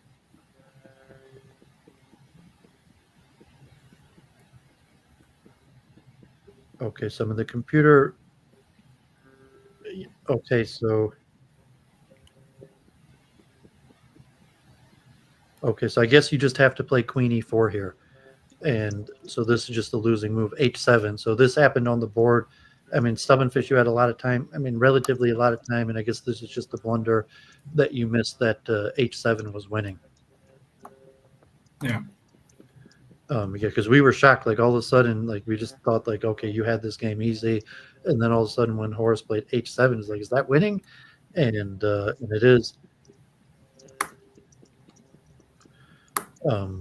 But these games are tough to play for black. I was worried about stalemate stuff, so I thought like. And I guess, yeah, I mean the stalemate threats also. Like queen, what is that? The E4. Like, how do we stop the stalemate? What's the computer line? Yeah, then like G, like this. Oh, then you go there. Fair enough. Yeah, okay. But even if he doesn't, I was saying if he just. Yeah, then you can take them. Yeah. Yeah, because then after this, like this H7, black can capture with the queen on E7, and then even both at this point, G8 and F8 are covered. Yeah, I didn't see that. So unfortunate there because this was your game, but these games are tricky for black. Your penetration worked, and Horus did relatively right, got the counterplay, got the pawns advanced, and elicited a blunder, and so now the position's 5-1. So that was unfortunate for Stubenfisch there, and Horus going for this same line. It's been working, so go for it again. Now you're back to the C6. Last time you did Queen E7, and so back to the C6 line and the Knight E7. And this one, I guess you lost in the first game, but yes, because I made a mistake with the knight instead of bishop. So I mean, when you return to even though you lost the first game, you returned to this because you figured that the line was good. It was just a mistake. Yes, the line was good. I just had a mistake in my head, nothing more.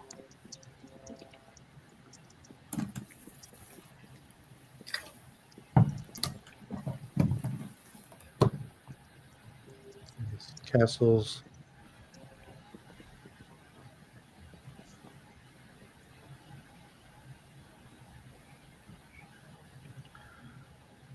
I mean, there is counterplay. I think at some point, like, even the engine recommends rook e8 because you attack the e5 pawn, and if white pushes you infiltrate because like the d5 pawn gets traded. And this is clearly winning. Yes, I mean there's counterplay, and I forget if at some point Stubenfisch gets in the game here.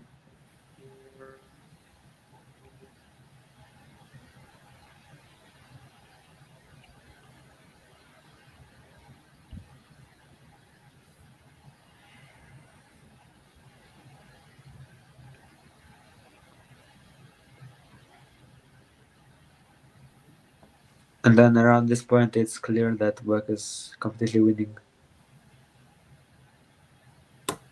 Yeah, although, I mean, Stubenfisch is doing everything he can to create counterplay, but it's just not enough.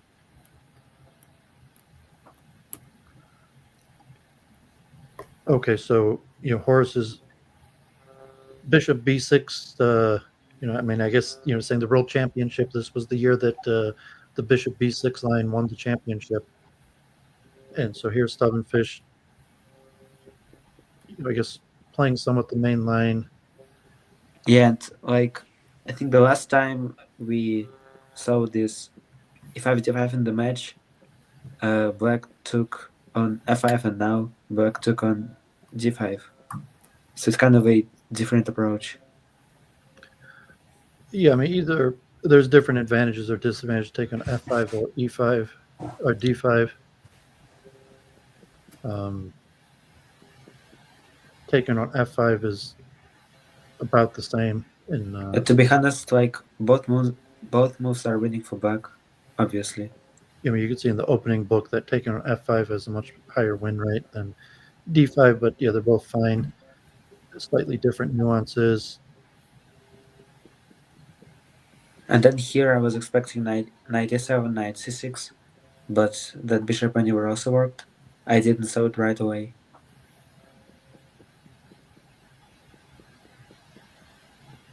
Yeah, reworking the bishop was fine. You get the penetration here. Like, yeah, it was also questionable. How are you going to get your queen behind your rook?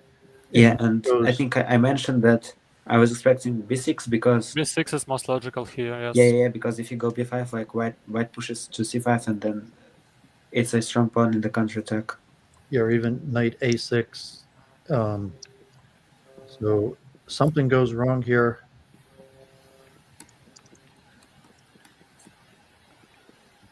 I mean, it's still good for black, but it's saying like, yeah, b5 created unnecessary complications to the straightforward queen rook battery.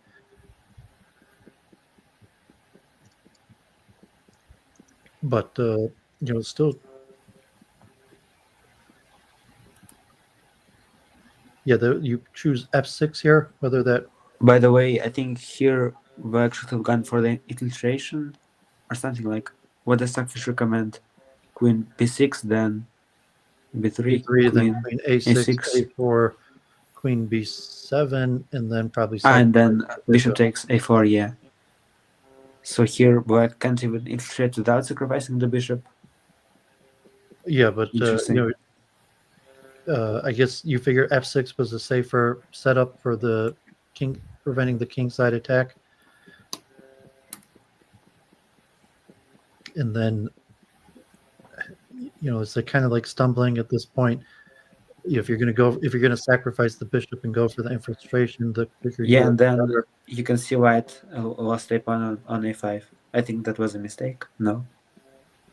Yeah, but you're going to sacrifice and go for the infiltration. Most of the time, the sooner the better. But okay, I mean, still here, you get the infiltration. Although, like I said, these knights are a little bit clumsy.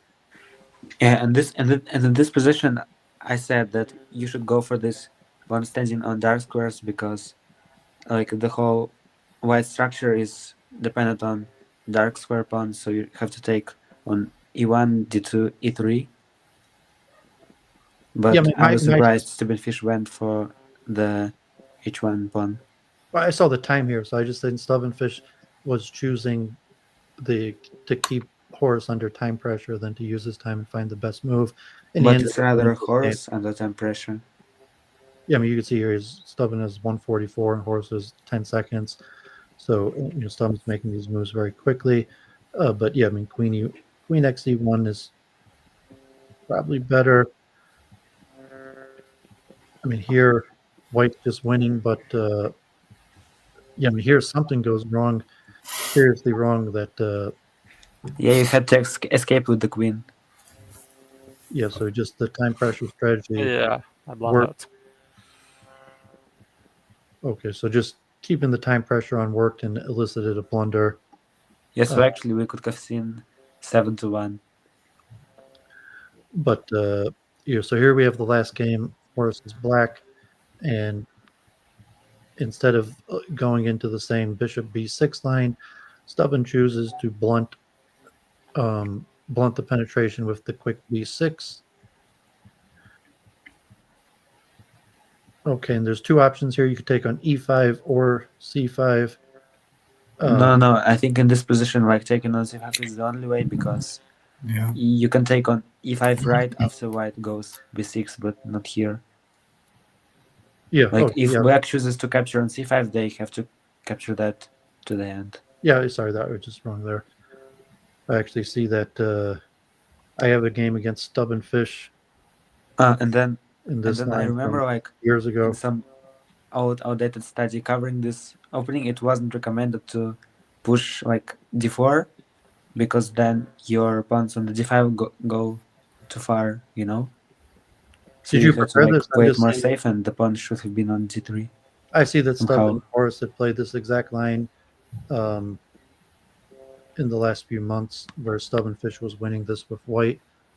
So I'm not sure if those games he just played Bishop X B3. In those games you played Bishop X B3. Is this something you prepared here, Horus, or just on the spot? Well, I didn't make any preparings about this opening, but I had it some fire away in my head that it's also possible, and I just played what I know, what I knew.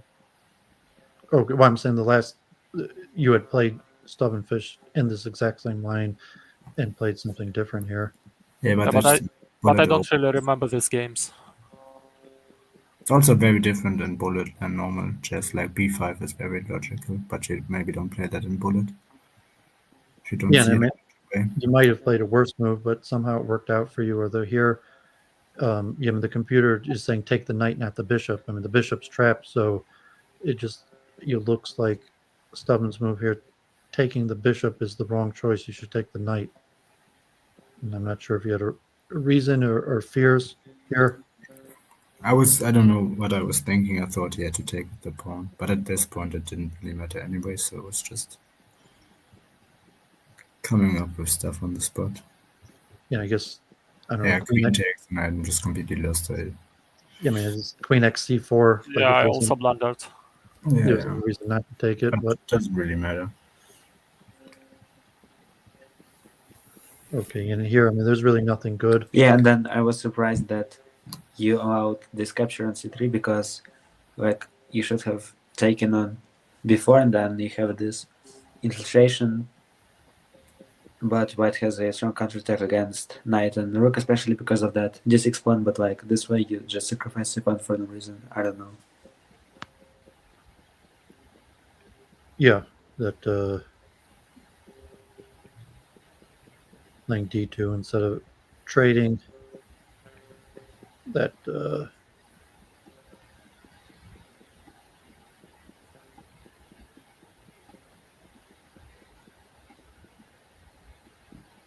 this would have. I mean, it would have been similar. You could do an immediate rook X A2 and penetrate, but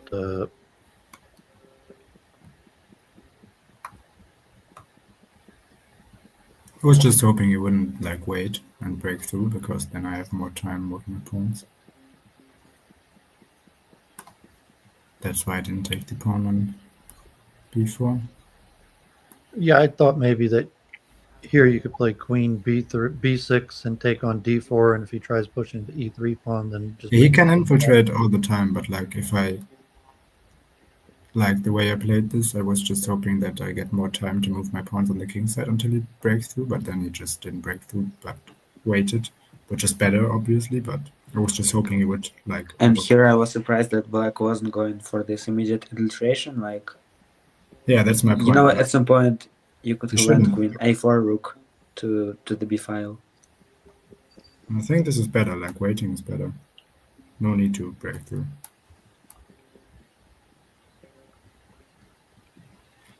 There's nothing white can do anyway, so why would you? yeah, there's just nothing here. And yeah, the queen sack completely unnecessary, but it's winning anyways. I hadn't so much time at this moment, so I thought the easiest is the best one.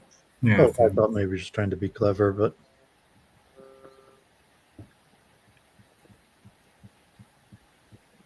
yeah, I mean, you don't even need to take the B pawn. And I guess you could have played.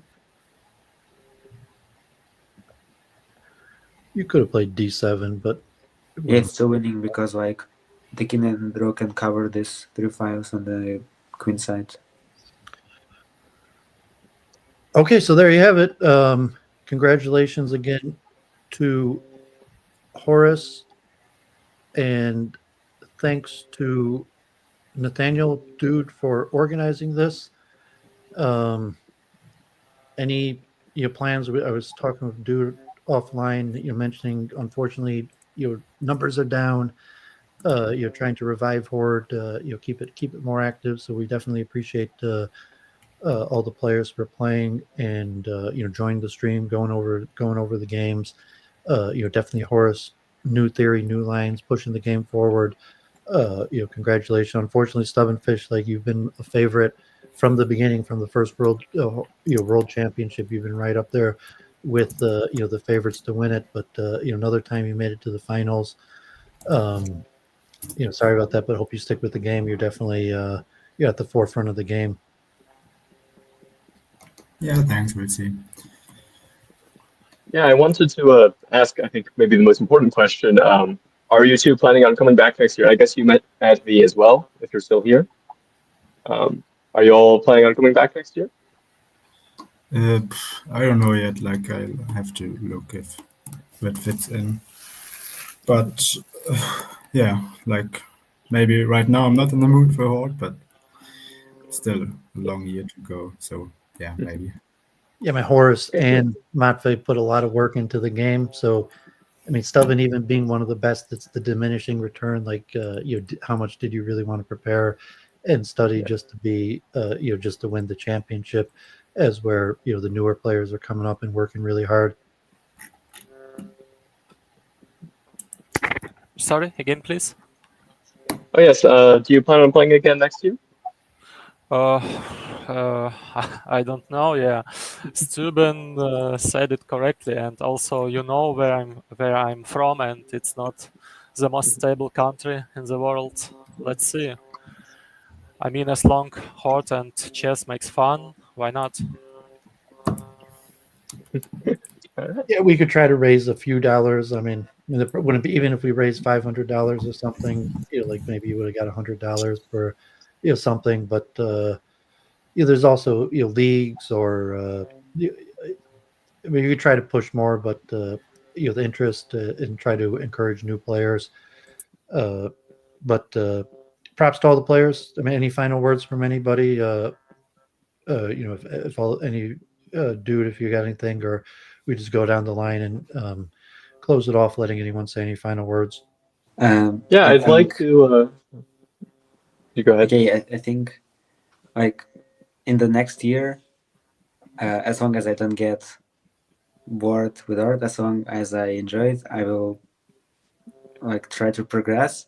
My goals are gonna be probably to win the to win the yearly arena in 2025, and then in autumn the World Championship. And like for now, I'm gonna try to maintain my art shield, which I won Oh yeah. in the last tournament. And yeah, I think I will just slowly progress. Very nice. Yeah, I also wanted to say a special thank you to Dude for organizing all this stuff. I know it should be not so easy. And of course, thank you, Dude, for the stream. And I hope you will continue your job. And not especially finals, also semifinals, quarterfinals, and all other interesting games, maybe shields. Yeah, I would encourage other people to stream. Like I will probably just do the minimum to remain in the top 50, because it's a lot of work and a lot of preparation. When I was, I won the Shield a few times, and like I looked at all my games. I had special preparation for basically everybody over 2200, sometimes even lower. Like Wildcats, a Diablo, even Matvei back then. Like I had special moves and preparation for all of them. I worked with more chess at the beginning, running lines and multi-ara, and it's a lot of work even just to be in the top 50, because there's always new players, and if you keep on doing the same things, it stops working. But likely I'll play just a little here and there to try to maybe stream here and there. But it's diminishing returns. I plan on writing a blog, a few more introductory, like not necessarily anything that will benefit top players, but just to help encourage newer players understand the strategy. But it's more interesting, I guess. It's too much work to be competitive, but maybe if there's something interesting, I'll stream it and hopefully encourage other people to step up, create a more friendly community where more people stream.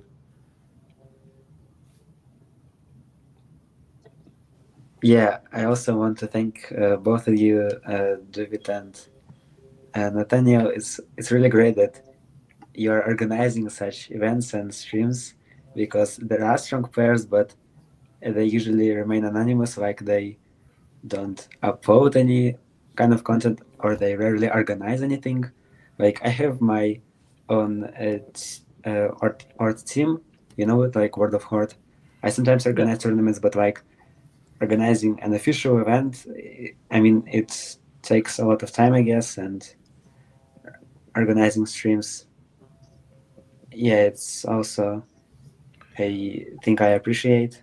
And yeah, so I wish you continue to do this. Thank you.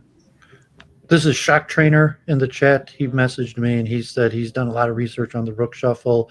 He hasn't been active in Horde, but I'll stick around if you want to pop on and share some of your research about the Rook Shuffle. Or I think he ran engines and did a lot of analysis on it. If any remember, Shock Trainer, one of the highest rated players, but not active. I think he's from Austria. He's known for playing against variant bots. And it's a very different kind of way to play the game, but it's a very he's doing it right now actually. But it's very impressive, and it furthers theory a lot. So he is maybe the world's leading expert in the Rook Shuffle, but yeah, that's his big thing. Okay, I think he's in Austria, so if a lot of you are native German speakers, maybe you're already talking to him, but he says he's not good enough in English to come on. But if you made some videos or something, that would be interesting. Or try writing a blog, sharing some of your research. Yeah, he can definitely write a book how to play Rook Shuffle, because every night when I go on Lichess, I see him playing with variants bot for hours. Yeah, that's why I said there's no way I think if I could work a little bit, a few hours a week just to maintain in the top 50, to try to push ahead and get in the top 10, it'd just be too much work. And I'm not sure I have the time or dedication to do that. So, but I appreciate the people who do that, especially those who share it, because a lot of the people who do that work just like to win, as opposed to sharing their research with other people. And by the way, like Shaktaraner wrote that he doesn't speak English well, and this is something interesting I noticed. Like Horus, me, and Stubenfisch, we all can speak German at some point, and like I'm almost fluent. Stubenfisch is fluent, I think. Horus also speaks German very well. I actually know a tiny bit of German, but wouldn't pay to try but yeah, I would encourage streaming. Like you guys do your German. If Horde is big enough that there's streamers in all different type of language, the more the better. Or Russian, Turkish. I mean, there's a lot of strong players in different areas. A lot of strong. Yeah, but I think overall, to get as many views as possible, you should stream in English, because it's like an international language. Like, of course, I can like organize or create something in Russian or in German, but English is just like the easiest way, I think, and the best. Oh, well, yeah, I would encourage you. Anyone who wants to start streaming, I will volunteer to help you walk through the tech. How to do it if you can't figure it out. It's not that complicated, but encourage anyone to stream, and you could DM me your comment on the video or message me on Lichess, and I'll be happy to walk you through how to create a YouTube account, or if you prefer Twitch or the different platforms, StreamYards, Restream, OBS for those more computer oriented to start streaming.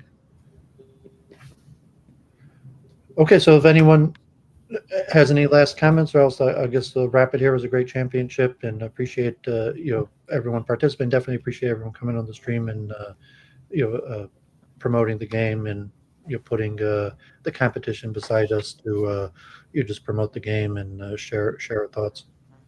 So I want to thank you again, David. It's like really great that you first of all streamed, and then like you invited another player, me, to comment on it, and then after the match we invite the two players that played this, and then we discuss it in the voice. I think it rarely happens.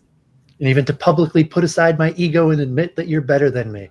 It's like it hurts to admit that you're better than me, but like admit I brought on a stronger player to help with the commentary.